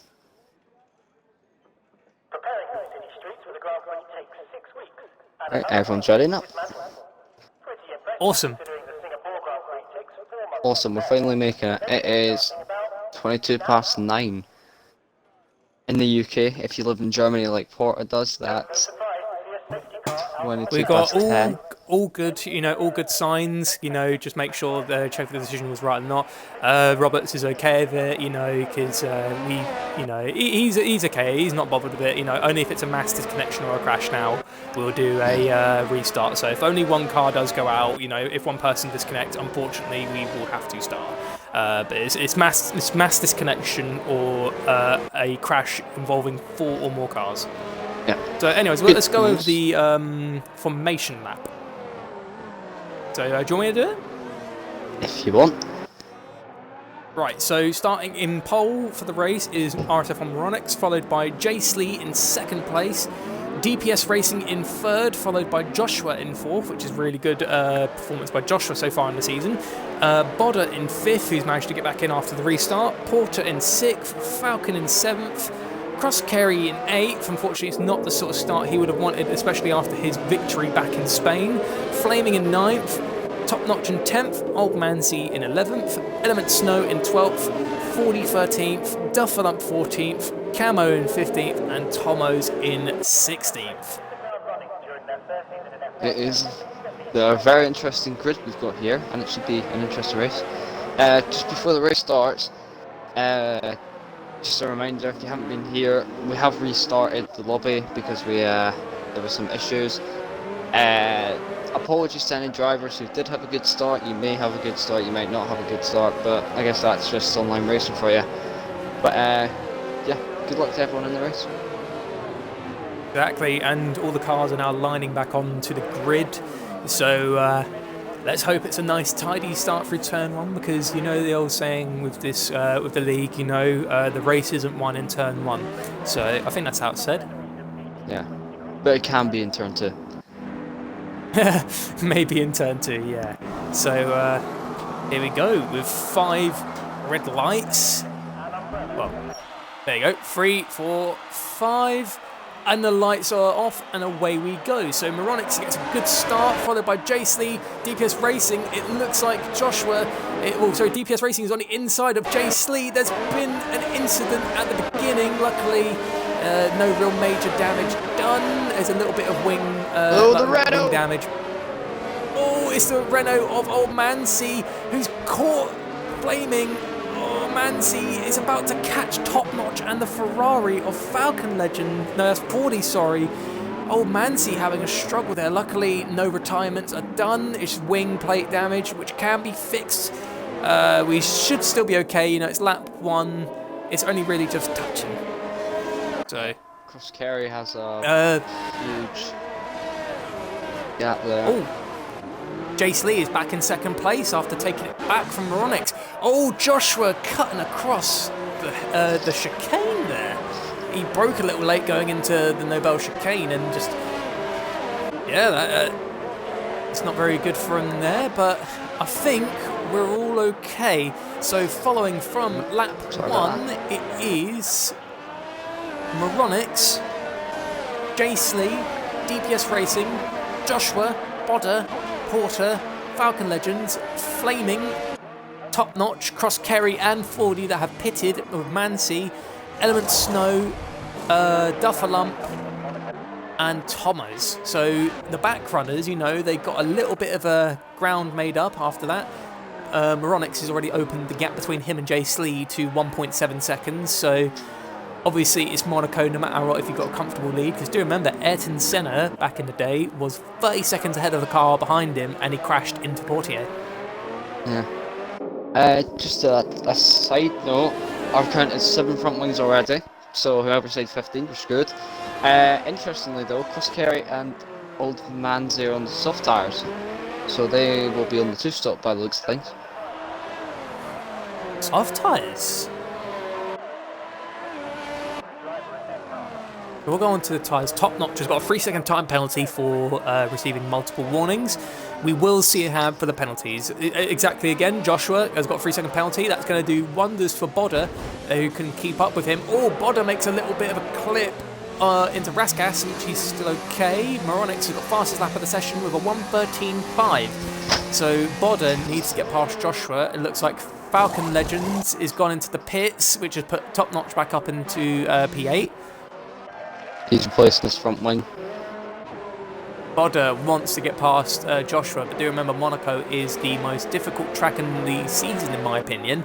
And considering how cramped it is and how wide these cars are, it's hard to get a move by. And Porter is actually trying to get a little look into Bodder. He's closing in pretty nicely, but it could be the who's going to catch first, Bodder on Joshua or Porter on Bodder, or is it going to be a 3 wide we got here? This could be very good. It's interesting. Moronix is gone. He is in first place. He's already opened up the time to 2.2 seconds. So as long as he can keep up the pace, not get any penalties or make contact with the wall, he'll be fine. Yellow flag in the first Joshua's sector. lost his front wing. Oh no, Joshua. That's put Bodder into P4 actually. That puts him in a perfect position to try and catch up with his teammate. I don't know if we'll see any team orders between the McLaren drivers to let Bodder by. We've got another yellow flag in the second and third sector. It's Tomo's in the Alfa Romeo that's crashed. He is out of the session. And we've lost Old Mancy going into the Nobel chicane, but he's managed to recover the car but made contact with the wall. No safety car though. Oh, Mancy, be careful. Through a swimming pool. Oh, it's a very easy place to lose it actually. Joshua, 5-second penalty for corner cutting. Sector 3, we've got a yellow flag. That's Mancy again. Going into the pits. Okay, so it's been a bit of a rocky start for our drivers because we've lost Tomo's. Old Mancy's bumped into some walls. So it seems pretty nice so far for the drivers. So Moronix has opened up the gap to him and Jace Lee to 3.6 seconds. So I think it's safe to say Moronix is probably going to be fine for the time being. We'll catch up with him later. Joshua again with 3 seconds. That's a shame. Joshua is going to get a load of penalties. If he doesn't pull down on the penalties, he could get disqualified. Yeah, and it's not really the time in the season to be losing pace. Monaco's a good point to make up some serious points. Yeah. It's all down to consistency. But if everyone's got that, then it's down to pure speed. You need that around the looks track like again. Joshua is serving his 5-second time penalty, as well as replacing his front wing and slapping on a set of medium tyres. He might lose. He's not going to lose out to 40 here, but he's got a lot of ground to make up now. To these next. It's also immediately thrown a spanner in the works because obviously there's back markers now. Because Moronix has already just lapped Joshua. No, he's not. He's going to catch up to Joshua, and Joshua will have to give way to Moronix because of the blue flags. So, unfortunately, his day's gone from bad to worse because he went from starting P4 on the grid to going all the way down to P13. Manzi getting a 3-second time penalty. It's a bit of a poor start for the Alfa Romeo team. Tomo's gone and Joshua's all on his own in the back. Yeah, but he has got to worry about 40, who's only 2 seconds behind him. Although he has lost a bit of his front wing. Yellow flag. The second sector, who is Like Flaming's got part of his end plate missing. I think he's had that damage generally through the beginning of the race. It looks like Bodder is catching up to his teammate. There is definitely wing damage. I don't know whose car it was. It looks like it's a Ferrari of 40. All 40 with a 5-second time penalties for speeding in the pit lane. Gone from bad to worse for the Ferrari team. Oh! Porter with a dive on Bodder. Oh, I didn't get to see that. I was watching Moronix there for a second. Was that a nice... Oh, so that is probably a Charles Leclerc move, although Bodder could attack back because Porter has got wing damage. Yeah, now he's going to have to worry about RSF1 Flaming. Yeah, Bodder's got flaming all over the back of his car. We do know the softs could hold out for a while, especially on Monaco, but Flaming could keep up the pressure and it could lead Bodder into accidentally making a mistake, but Bodder's normally been quite cool and content in practice racing and in the actual league racing. Porter made a mistake down out of the hairpin and he's lost 4th place to Bodder. I actually got a view from Flaming's perspective, and Flaming is actually going to make the move. Oh, and he makes contact on the wall, but he's still fine. He's going to try and make the move on the Nobel chicane, but he can't. Porter managed to close the door on the racing point. But well done to Bodder, capitalising on the incident happening with Porter. Porter is struggling with that damaged wing.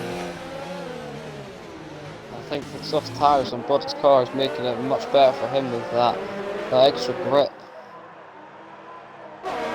So Flaming's got DRS going into the straight, but so is Porter on Bodder. Can Porter, though, keep the lines going, try and drive with the damaged end plate? We'll have to wait and see, because he is definitely struggling, although Flaming went a little bit deep there going into the fast left-hander, going into the not Castle, oh my god, I'm doing it again, Casino. Like, I just need to headbutt a table at this point. I've called it Castle section again, and I know for a fact if Bodder could hear this, he'd be laughing his head off. Probably is. Oh, Porter losing it into Portier. That's actually a bit of an interesting thought, Porter and Portier. Oh, yeah. And it looks like Flaming was going to make the move, but Porter is having a little bit of trouble, and he's got a 3-second penalty for cutting the corner. I think Flaming will even know that, so he's trying to get a look down into Tebek, but he can't. Porter is defending the position even though he's struggling, and Flaming, he wants to get by. And Elwood Snow is now within the seconds behind them, so He's going to be pushing as well. Buddha is pulling away very nicely. Yeah, I forgot about Element Snow. He's done really good. Oh, Porter has let Flaming go by, and Element Snow was going to try and maybe catch on to that. Porter hitting the wall. Oh, behind him. Snow can't get past him. Porter is struggling on with that damaged wing, and it's also the added pressure. Will Porter concede the position? No, he won't. He's going to defend it from Element Snow. I think it's just Porter knows Flaming is just going to keep on pushing and pushing and pushing and putting pressure. Oh no, it looks like Porter has struggled through the lowest hairpin. It is not going well for Porter at the moment. Now he's got Element Snow right behind him as they go through the tunnel.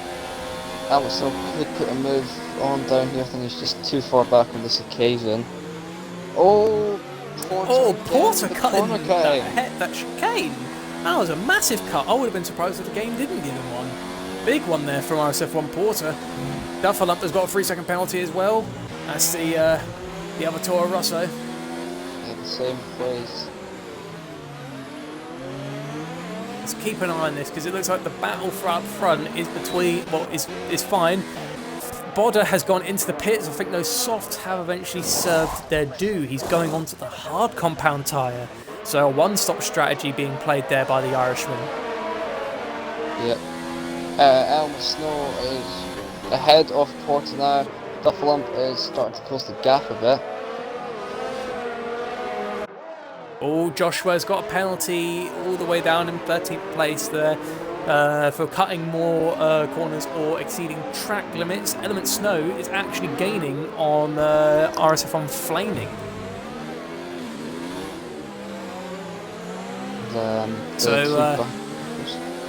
Element's pushing. He's pushing like crazy. You got DPS Racing in 3rd place still, the front runners, so just to update for everyone in case you want to know who's doing well up front. Moronix is still in P1 with a 7.3 lead ahead of Jay Slee, another 3-second penalty from Manzi. Jay Slee is in 2nd place in the Williams. Has he got wing damage? Let's have a little look. No, he's still fine. And so is DPS Racing. They've all still got their end plates. The top 3 have been driving amazingly, so very good. Porter is just driven into the wall at Rascals. Oh, Porter! That's not going to do him any justice, and it looks like he's just going to say, you know what, I'm going to fix my wing, I'm going to try and salvage from what's happened. Let's see what happens. So they're going to repair the wing, they're going to slap on a new set of tyres, which is the hard compound. And once they've got the wheel clipped in, not the wheel, the wing clipped in, they're good to go. That puts Top Notch and Falcon Legends up in position, so Porter comes out P12. And of course them two have pitted, so it's not played into Porter's hands this. Element Snow is getting a look on Flaming in through Portier. Flaming is struggling, and Element Snow makes the move in the tunnel, round the outside. Beautiful move there. I think Flaming looked like he slowed down a little bit. But what an overtake there. I mean, the tunnel is a very scary place. A yellow flag in the 2nd sector of... Oh, yeah, in the chicane. So he has to wait, otherwise he could risk hitting a car. So, Element Snow is into P4. And he started in... What? Joshua, he crossed the line going out of the pits and received a 5-second penalty for dangerously entering the track, and another 3-second penalty for either exceeding track limits or cutting the corners. So it is definitely gone from bad to worse for Joshua. Another in the 3rd sector. What's going on? I can't see anything that's bad. Probably just a slow-moving car. Oh no, I've been 40, sorry. 40 pitted. Campbell clips the inside wall just at the top of 40, and Chris Kerry is very close behind him now, down in 7th and 8th. And then Bodda is behind them as well, who's already pit. How much damage has Camo got to his car? It looks like he's still fine. Didn't even realise he had any. Can't remember anything. He's part of his right end plate. End plate. Yeah. Not going to do him any favours in the straight. We'll keep an eye on him, because it looks like Cross Kerry might be able to make a move, maybe in the Rascasse or on the straight. Let's have a little look-see. So going into Rascasse, Camo gets a bad run into Rascasse, and oh no, he's going into the pits, and so is Cross Kerry. That does Bodder gets past them, and you know, because Bodder's going to actually finish on these tyres, we know they can do it, because recorded by Joshua Dosh in F2, 37 laps were done on these tyres, and that was from lap 4 he pitted on, so Bodder could easily string this out. He just needs to catch the front runners, so Bodder actually still has an opportunity to win this race. Yeah, and in the field again, 8th and 9th, Top Notch and Falcon are having a little battle here. Falcon is very close to him.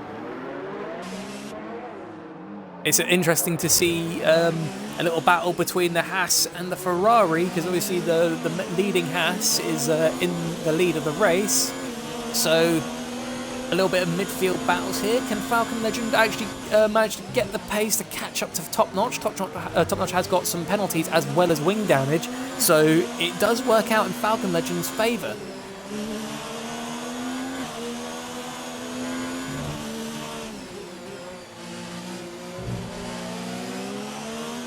So it's a very, very interesting Monaco Grand Prix we've had for today.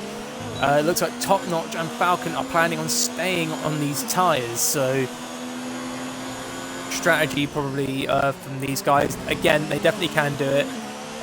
Falcon Legend... Oh, a little bit of a sound glitch. Yeah.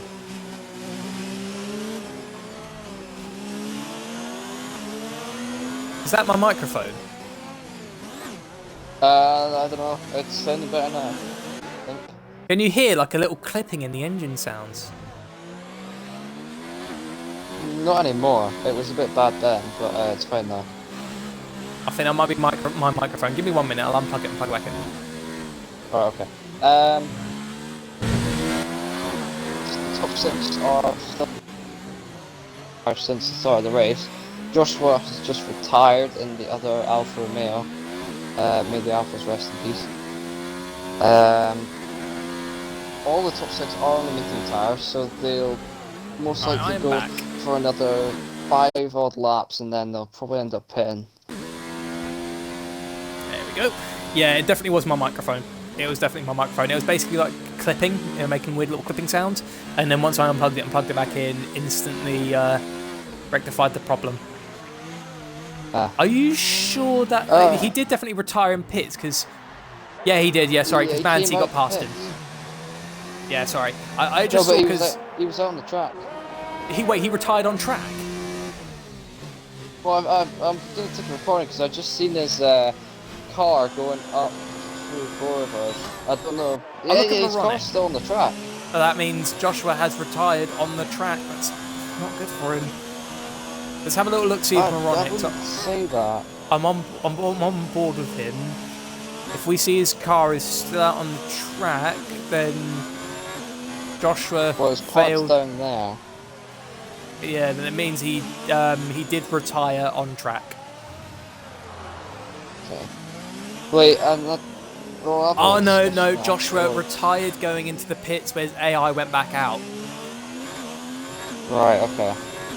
And the problem with Monaco is you don't get much like wait, because you know when some tracks have got a long pit lane entry, so you can like get the car in, retire before you hit the pit entrance, and then obviously the game will then retire the car for you. But in Monaco, you just don't get that luxury. Yeah, and I mean, yeah, it's just one of those tracks. Let's fall back to Falcon Legends, who's still trying to catch up to Top Notch. It's been going for a while now, but Top Notch is on the fresher tyres. What will be bad for Falcon Legends and Top Notch right now is Cross Kerry, because Cross Kerry is on a fresh set of hards. You know, these two are fighting. It'll allow Cross Kerry to catch up. Yeah. on your screen, what tyres is Falcon on? Falcon Legend's on the hard compound. He's on 13 laps on the hard compound tyre. I think my game's glitched because I can see it says that in the tab, but on my screen, like he's on mediums. Yeah, you've got the tyre glitch. Yeah.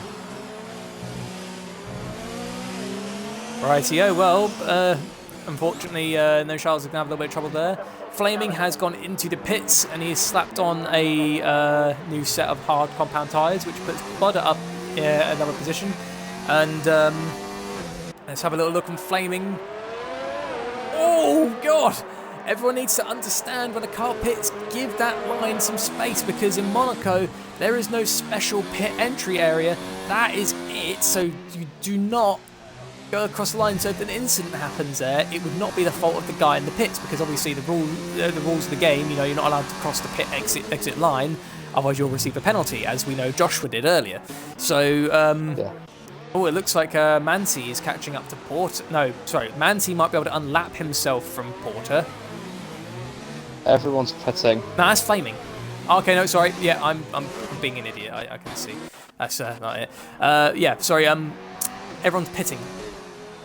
Yes, Yeah. Jace Lee, Element Snow. Element Snow might have trouble because he's got to put on a new wing. Can he get out in front of Bodder? Flaming's got a 3-second time penalty. Duffalumps under pressure here from Bodder. Oh, what a move through Raskas of Bodder. Bodder is interesting. Let's watch Element Snow and Bodder. Element Snow is about to lead the pits. Bodder just gets the undercut. Well done, Bodder. And Top Notch might do Element Snow here as well. It's going to be very close, but Element Snow is just ahead. Top Notch just got the Top chase though. Notch! Oh, I don't know what to think of that. Element Snow rejoined the track. Top Notch tried to get a look up the hill, but he couldn't get one, and he made contact with the wall. I think he's lost his end plate as well. Yeah, he's lost quite a bit of his, I think it's the front left, yeah. Yeah, he lost the left end plate. That's unlucky, but Element Snow, you know, just rejoined the track. Oh, a little bit of screen lag there. Make sure the stream's okay. Yeah, stream looks okay. Right, also, Good. I have one little thing that I'm happy about. Mansi's got a penalty. That's not what I'm happy about. Because obviously we've seen a bit more improvement in the streaming quality. F2 and I noticed some races last week as well came out in 1080p on YouTube, so you could watch it in the maximum quality. But you know, you get so I've noticed more improvement in the streaming qualities. Yeah, that's because there's a lot of smart minds here in RSF1.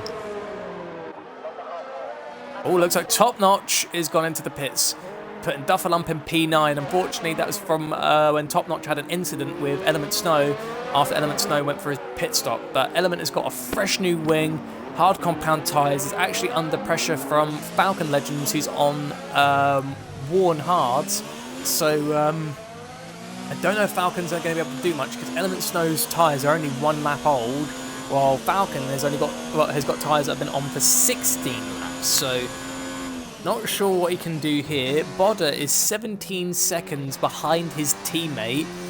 If he cannot catch DPS Racing, I think this might be where the McLarens will stand. But we're seeing some traffic now forming on the grid.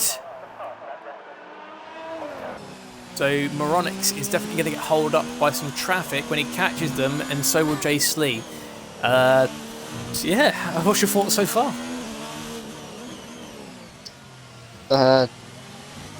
Good. Moronics is now pitted. He might be safe. Maybe. Will mean Jace Lee will be a little bit closer to him, but that was a very fast pit stop there from RSF1 Moronics. So now Jay Slee is only just gotten through to Raskas, and Moronix is now out onto the track. So once Jay Slee crosses the line, we'll be able to find out how much the gap has reduced. So the gap between Jay Slee and Moronix has reduced down to 12.3 seconds. So that's a good amount of time. So Moronix is now on cold tyres, Jay Slee being on 3-lap worn hards. So it is a good opportunity to catch Moronix while he has got cold tyres. The gap's already gone down to 11.7 seconds. Yeah, the problem is though, Jay Slee is on the edge of his fuel limit. You can see the yellow light a bit, so he's going to have to be saving fuel. He's been pushing his car to the limit, so it might not do him any good. Camo with a 3-second time penalty. Yeah, that's a good point actually. If Jay Slee pushes his fuel too much, he might not finish the race.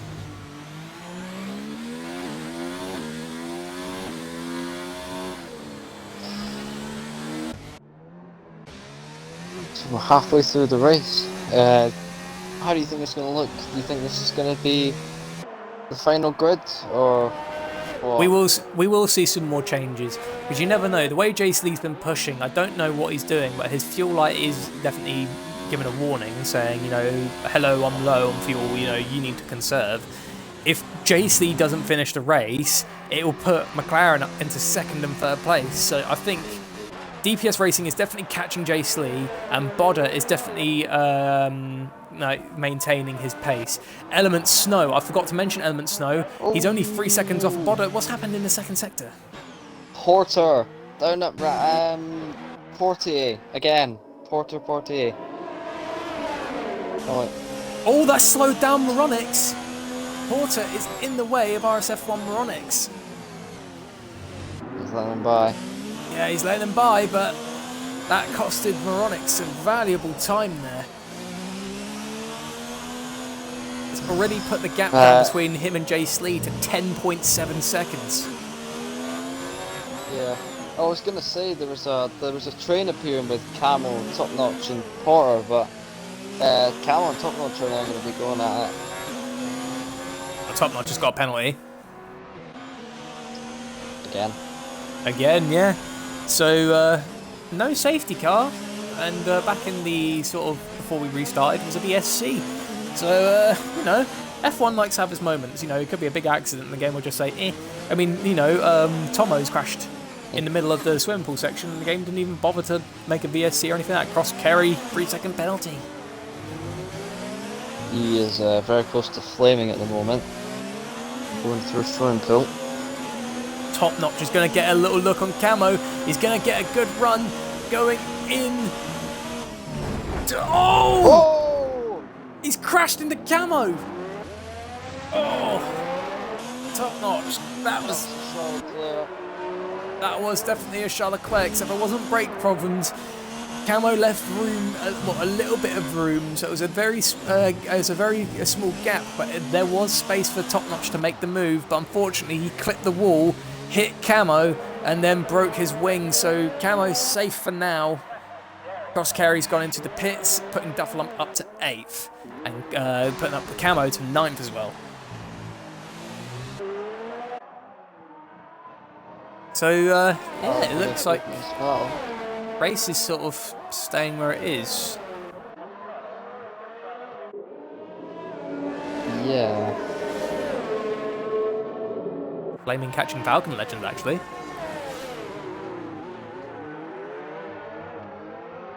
Although Flaming's got a damaged wing. But then again, so does Falcon Legend. Yeah.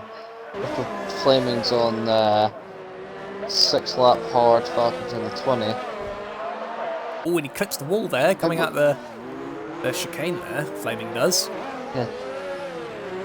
Question for you. What would you say is the right amount of laps to do before the hards come into play? Because obviously they start off quite cold and then you got a few laps to put them to work. But definitely say about 4 or 5 laps. get the proper temperatures, and you start finding the groove on the tyres. Because the one thing about hards is, especially on Monaco, when you come out, you sort of think, oh god, what do I do with these? And once you found your good groove, I'd say it's a good few laps or so into the tyres is when you start seeing where your grip levels are at, where your braking zones are. I'd definitely say about there. Yeah. Oh, sorry to. I know you're probably going to ask something there, but Element Snow is caught up to Bodder, so we're going to see a fight for P4 between the Mercedes and the McLaren. This is a battle I knew was going to happen. Flaming's got a 3-second time penalty. Can Element Snow catch Bodder? He's only half a second off of him. Bodder gets a little bit of a slow braking into Raskas. Element Snow gets a good run into the final corner, but Bodder gets just a little bit better, so he can't take Bodder going into turn 1. So this is an interesting battle. Bodder's on worn hards, while Element Snow is in 7-lap hards. So Element Snow has got the advantage in terms of tyre grip. Yeah. They're slow close at this rate that they're going to end up making a McLaren Mercedes. This is going to be pretty good. Going into Camo's got a 5-second penalty. Oh, another bit of contact there between Bodder and Element Snow, but luckily no damage. Is a little touch there in the gearbox. Camo ignored to answer a 5-second, ignore a warning and received a 5-second penalty. So Camo is going to have a problem. Mansi is out. I don't know if that's a crash or if that's a retirement, but they're a crash. Oh no, it isn't. Sorry. Check that. It's just because normally when you pit, it wouldn't leave the yellow flags out for so long, so I thought he might have crashed into the wall. That was a double. His place at the moment. Flaming is still on the back of Falcon Legends. 3 little battles going on here. I think I'm having a spike in the stream.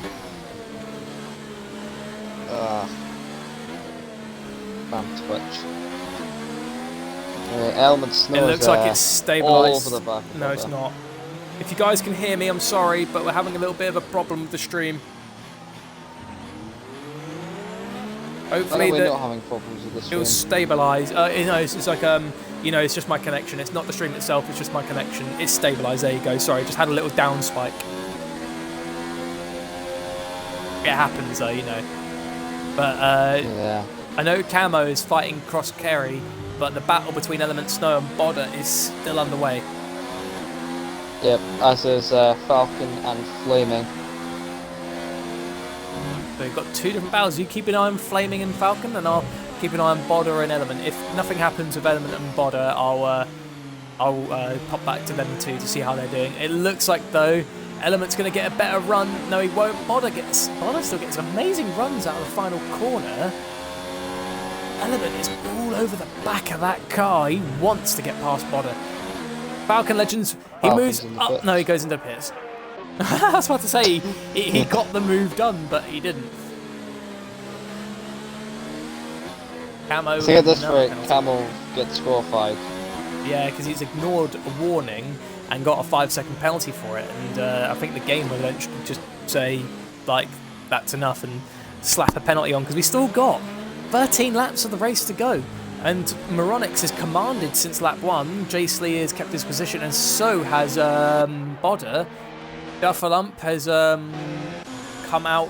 He's actually overtook Falcon Legends with a pit, so Falcon Legends has got softer set of tyres, so he might be able to get the move done. Unfortunately, Porter's got another 3-second penalty.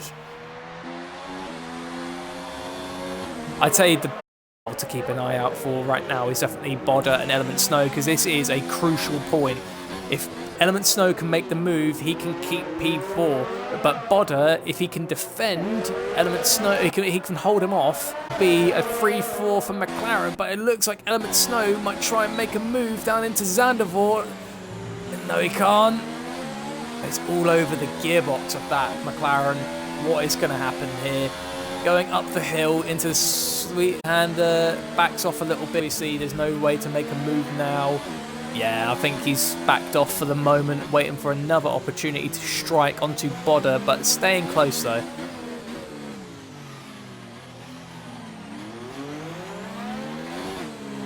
How's it looking with Falcon? No, Charles. Falcon obviously pitted, and he is all over the gearbox of Duffalump. He's on those 10-lap hards, and he's looks to be desperate to get by. Maybe into Mirabeau? No, he won't. He won't do that. He might make a move maybe in the tunnel. Top notch. Managed to get past Camo in the pits. Just a reminder of the fastest lap point at the moment. Moronix has it of 1:13.554, so he will finish with 26 points if it stands like this. Which is very good for Moronix, especially after the amazing start to the race and commanding it perfectly. He's been nursing that car very well. I think he's got fuel to burn as well. You know, he's opened the gap up between him and Jace Lee to 10 seconds. Oh, Duffalump making a little bit of contact with the wall there after the chicane. Going into Raskas. Can Falcon Legends make the move? No, he can't. Oh, and Duffalump slows down going into the last corner. I think he's got the wing damage.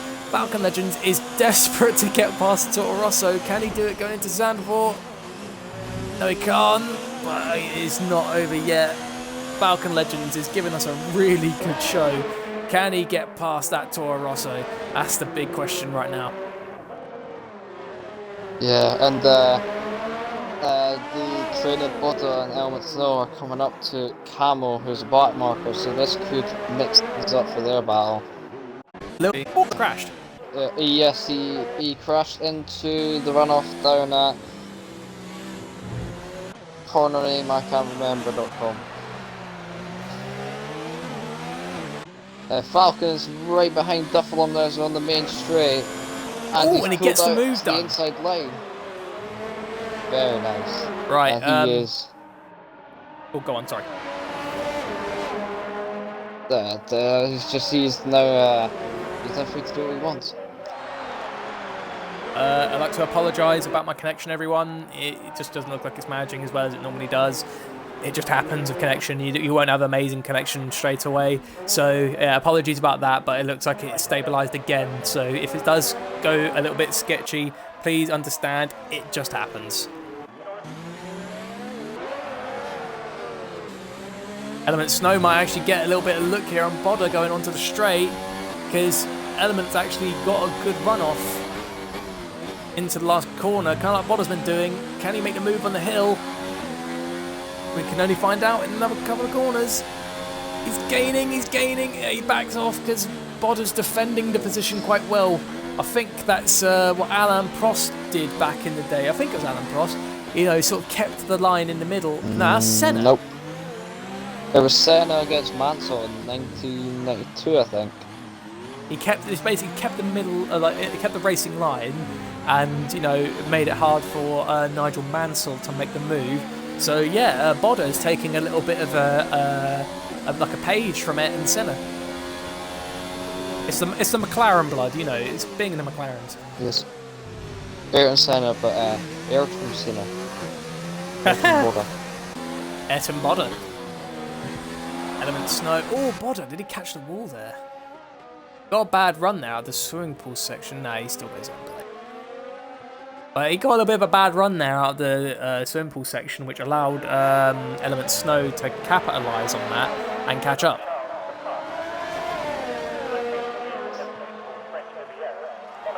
So it's lap 32. Oh! Yes. Element is getting a look. Going into turn 1. He might try and maybe make the move. No, he can't. Bodder still... Ayrton, basically, is still defending the Mercedes off, but going into Mirabeau... Nah, he won't make the moves here. Oh, little touch nearly there. Got to remember, you got to anticipate heavy braking.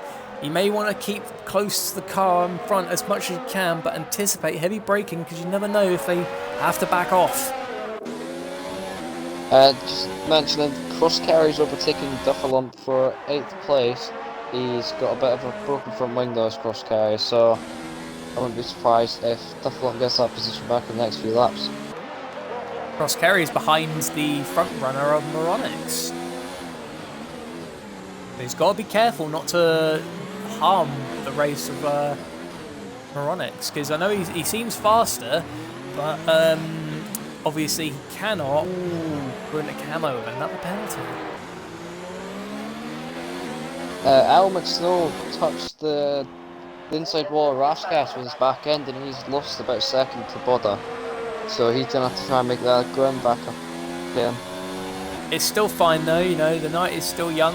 He's still got 6 or 7 laps to go before the end of the race, and it looks like he managed to catch up in no time. Remember, his tyres are still fresher than Boda's, so he's just got that little bit more grip than Boda has.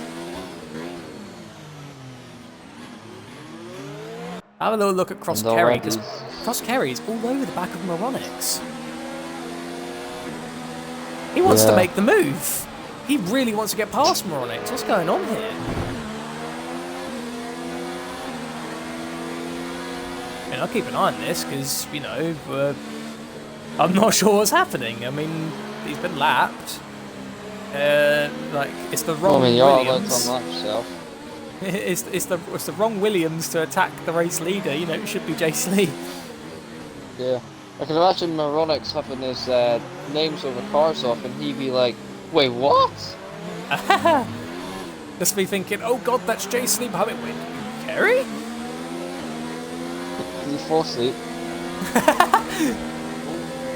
Elvis Snow's around the outside of Boda, and he's up the hill now. Catch back up with them in a moment. I knew Element Snow with the fresher tyres will make up that time against Boda. Going in a Mirabeau, can he do it? No, he can't, because Boda just got a better run out of a casino. Lowest hairpin. A little bit of a better exit there for Element Snow, but obviously because Boda needed to get through. Boda clips the curb on the inside. A little bit of smoke there from that. Boda looks like he's struggling a little bit for grip. Do remember, he's actually the oldest hard compound runner on the track at the moment with 24 laps on the car. So, so far, would you like to discuss driver of the day? Yes, position change wise, Helmut Snow's gained 7 positions, it could be 8. I don't think he's got many things. Before we go on to that, going onto the straight, Element Snow is on the back of Boda. So this is getting closer and closer. Can he make the move? No, he can't. These two are going to kill me. Yeah, in terms of positions made up, I'd have to say Element Snow, but we have to wait and see, because Flaming's done good, so's Duffalump. We'll wait and see. I'll say I'll make my call on driver of the day on the last lap, but right now it's between Element Snow and Duffalump in terms of positions gained.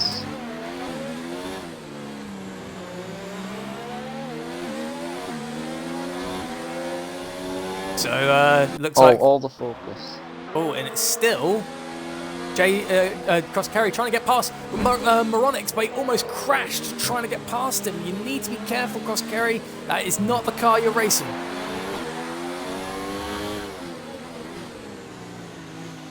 This is very, very dangerous, because I know Cross Kerry is definitely faster than Moronix, while Moronix is on those old worn hards, but he has to make sure he doesn't ruin the race leader's run, because Moronix has commanded from lap 1 to the end. He's held it. It looks like Element Snow has fallen back a little bit. He's still fine in terms of his front wing.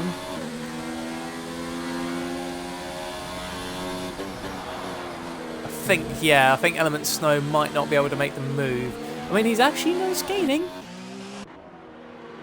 He might do a Verstappen. He might do a Verstappen and maybe catch Boda off guard going down the inside, because I think that's what he did to Valtteri Bottas back in the Monaco Grand Prix. Yep. No, he did to Hamilton for the lead. No, Lewis Hamilton won the Monaco Grand Prix, didn't he? Yeah, but basically what happened was Verstappen had the penalty because of the exit out of the pits, or like the pit lane incident with Bottas. And then Verstappen was second, Hamilton was first, and he was battling Hamilton for the lead. and he would have had to make up 5 seconds, so he tried to get past as quickly as possible. And yeah, Element Snow clips the inside rash gas again. Yeah, it's that same corner he clips going into Raskas, so he needs to be careful. Only a few laps remain. It looks like Cross Kerry is backed off of Moronics. Yes. It was Jace Lee who had the fuel warning before. It looks like his warning light is gone, so Jace Lee is safe. Bodda's got some warning lights at some point. I think he is on the edge of fuel as well. He has been holding off Element Snow amazingly, and still currently is, for keeping 4th place, because Bodda started P5 and made up the position after fighting Porter.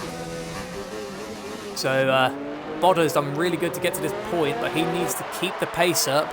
I doubt we'll see Bodda or Element Snow on the podium, but I would definitely say this battle for 4th place is going on to the end. But amazing pressure being applied by Element Snow, who's actually all over the back of the McLaren. Luckily didn't need to make contact. Oh, a little bit of a touch again. Oh, it does. It gave Bodda like a little boost, you know, it's like a little love tap on the back of the car, just a little boop, and it made the car go faster. So 2 laps remain. Yeah, a little boop, and then gave Bodda the little push there. Yeah. Oh, Element Snow's got a penalty. Doesn't matter if Element Snow gets past Bodda now, unless Bodda's got a penalty. But Element Snow's got a 3-second time penalty. Also, I just want to put a disclaimer out there. Bodda, if you're watching, you wouldn't be here if it weren't for us, if we hadn't restarted, so you're now indebted to us for the rest of your life. Thank you. In a way, the one person I am indebted to, you know, for helping me get into this league is DPS Racing. He's the one who made the suggestion for me to join. He is 3rd. Yeah, and it looks like we're on the final lap of the Monaco Grand Prix, so it looks like Moronics is going to win. I'm going to have to say my driver of the day is going to be Element Snow. And it looks like Element is, because of the amazing driving he has displayed. Oh, and he made contact at the back of Bodda because Bodda got held up by Porter. Oh, he's going to have a run at him now, though. Going, no, he won't. He touched Bodda and he nearly plunged Bodda into the wall. Oh, no.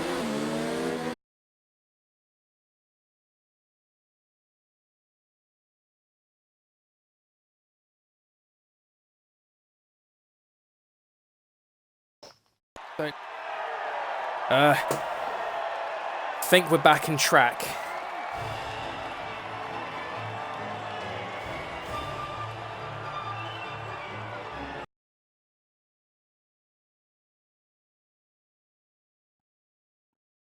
Hello? Hello? Hello, are you dead? I think I'm fine now. Basically, my connection just went haywire. Alright. So we'll have to. It's been recovered. You know, we managed to see that Moronics had won the race with Jace Lee in 2nd place, DPS Racing in 3rd, Bodda 4th, Element Snow is in 5th. He was in 4th place but fell back due to his 3-second time penalty. And Falcon Legends is in 7th place, RSF1 Flaming in 7th, Cross Kerry 8th, Duffalump 9th, Porter 10th, Camo 11th. And then the cars that didn't finish was Top Notch, Manzi, Joshua, 4D, and Tomo's. Apologies there about the connection there at the end. My internet literally just had a heart attack there, so you didn't get to see the end action. But basically, Element Snow made the move on Bodda. Before we interview the drivers, I have to say Element Snow's driver of the day for pure action against Bodda and also making up the positions that he did.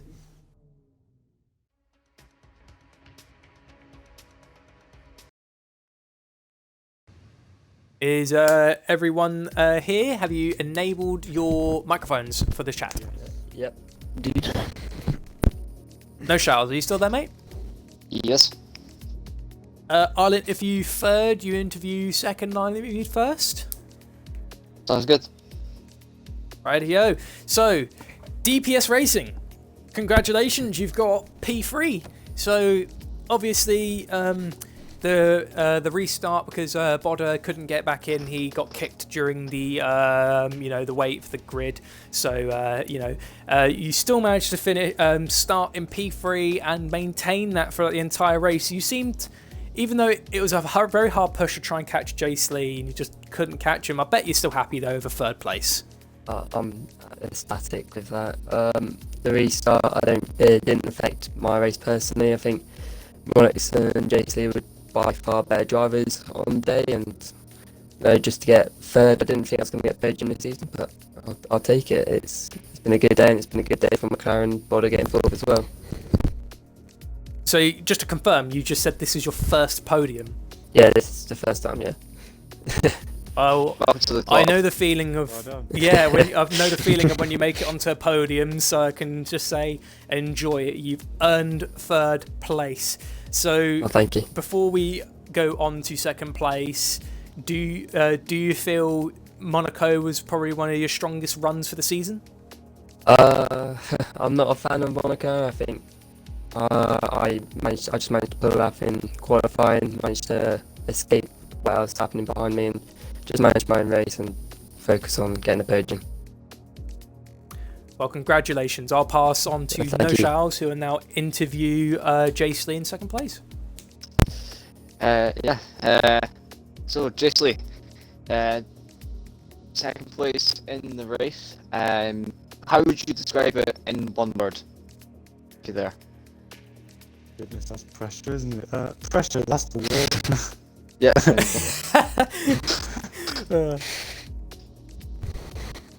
So pressure not to put it in the wall. Say that again? Sorry? Said pressure not to put it in the wall. Alright then, I'd say that's fair enough. Plenty of walls around, and I think you three did a pretty good job of not hitting them. Would you say the restart had an effect on your race, or just like DPS? Not too bad. You mean the restart of the lobby? Yeah. Not really. I think it was very much the same. DPS nearly got me into 10-1 because I got a worse start on the second time, but I managed to just keep the foot down, and he didn't get me, unfortunately. And I think that sort of secured me second place because I was able to keep the gap, or keep increasing the gap. Unfortunately, Moronix was getting away, but after a few laps, I thought to myself, I'm not going to push around here. There's more to lose around Monaco when you're in a high position. There is the game. So I thought if I can just get it home and get second, I'll be happy with that. So I'm happy. Yeah, and we could see after the pit stops anyway, that you had closed the gap quite a bit. I think you were from 14 down to about 8 seconds odd. So you did a pretty good job there, and I mean, you still kept ahead of everyone else, so good job for second place, well done. Thank you very much. Pass it on to Ryan. Just say congratulations to Moronix as well, and thanks to DPS for his kind words. Congrats, guys. Congrats, man. Well, I'll interview Moronix now. So, Moronix, a commanding Monaco Grand Prix. No matter what, if it was because of the restart, you started off strong, you opened the gap between you and Jace Lee, and you kept that gap going for the entire race. I bet you're ecstatic for such a commanding win today. Yeah, it's more just being consistent. I wasn't trying to be quick. I realised around lap 6 or 7 that Jace Lee wasn't really pushing for me, so I just started to settle into a rhythm for the first stint, and then going on to the hards I clipped my wing a few times, and I held up cross carry for the best part of 10 laps, but I was just trying not to hit a wall really. I try to keep my pace consistent when I had the damage, because I knew it would favour Jace Lee in the long run for the race. So it was a very focused race. I wouldn't say it was pressured, it's just more trying to keep it in one piece. I'd like to congratulate you as well, because you also took away the fastest lap of the race.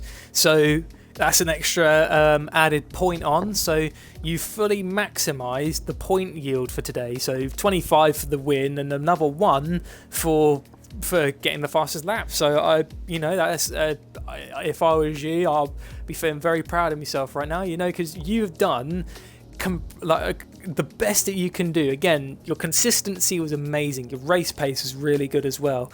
And even though you had trouble with cross carry and all the other back markers, you were unfazed. You kept your cool. You kept going. You brought the car home, and you managed to keep that gap between you and JC very, very open. So I have to say, well done, Moronix, for a well done, a very good drive. Really, just not much else to say, really, because you commanded for all of it. You didn't really get too much action. Yeah, cheers, man. Well, it was just a battle of not colliding with some of the back markers, because it's a really hard track to get past, and also I think I followed Camel for a good lap before he was able to let me through. So it was a struggle, but we got there in the end. Right, so before we wrap up for today, No Charles, do you have anything you'd like to ask any of the top 3? Well, I mean, since we're going to have the restart of the F4 race, if there's anyone watching F4, just if any of you's got any tips for them on driving or strategies or anything. Consistency. Manage your race. Manage your race. Just stay consistent. Stay out the walls. So it's pretty much the same tip, really. Consistency, and practice, because keep in mind that Monaco is probably one of the most feared races of the season, and being how tight it is, making moves is pretty much near on impossible. So it's all about the consistency, so as they said. And so to wrap it up, everyone, for the stream, your top 3 were Moronix in first place, taking fastest lap of the race as well, maximising his point yield, Jacely in second place, and DPS Racing in third place. And our driver of the day, are you in this agreed decision that it's going to be Element Snow? No, Charles? Yes. A great drive from him Okay. to make up the positions that he did. I agree. He did a tremendous race. He went from being near on the back of the grid down to up to 5th place. So that was a very good run there from Element Snow. But I don't have anything else to add. So yes, again, apologies about the no F4 race this week for Monaco. It will be moved to a later date. Until then, we've only got F1, 2, M3 for Monaco this week. So yes, we'll see you guys in Canada. So join us Sunday for F2. So thank you for watching, guys, and we'll see you in the next one.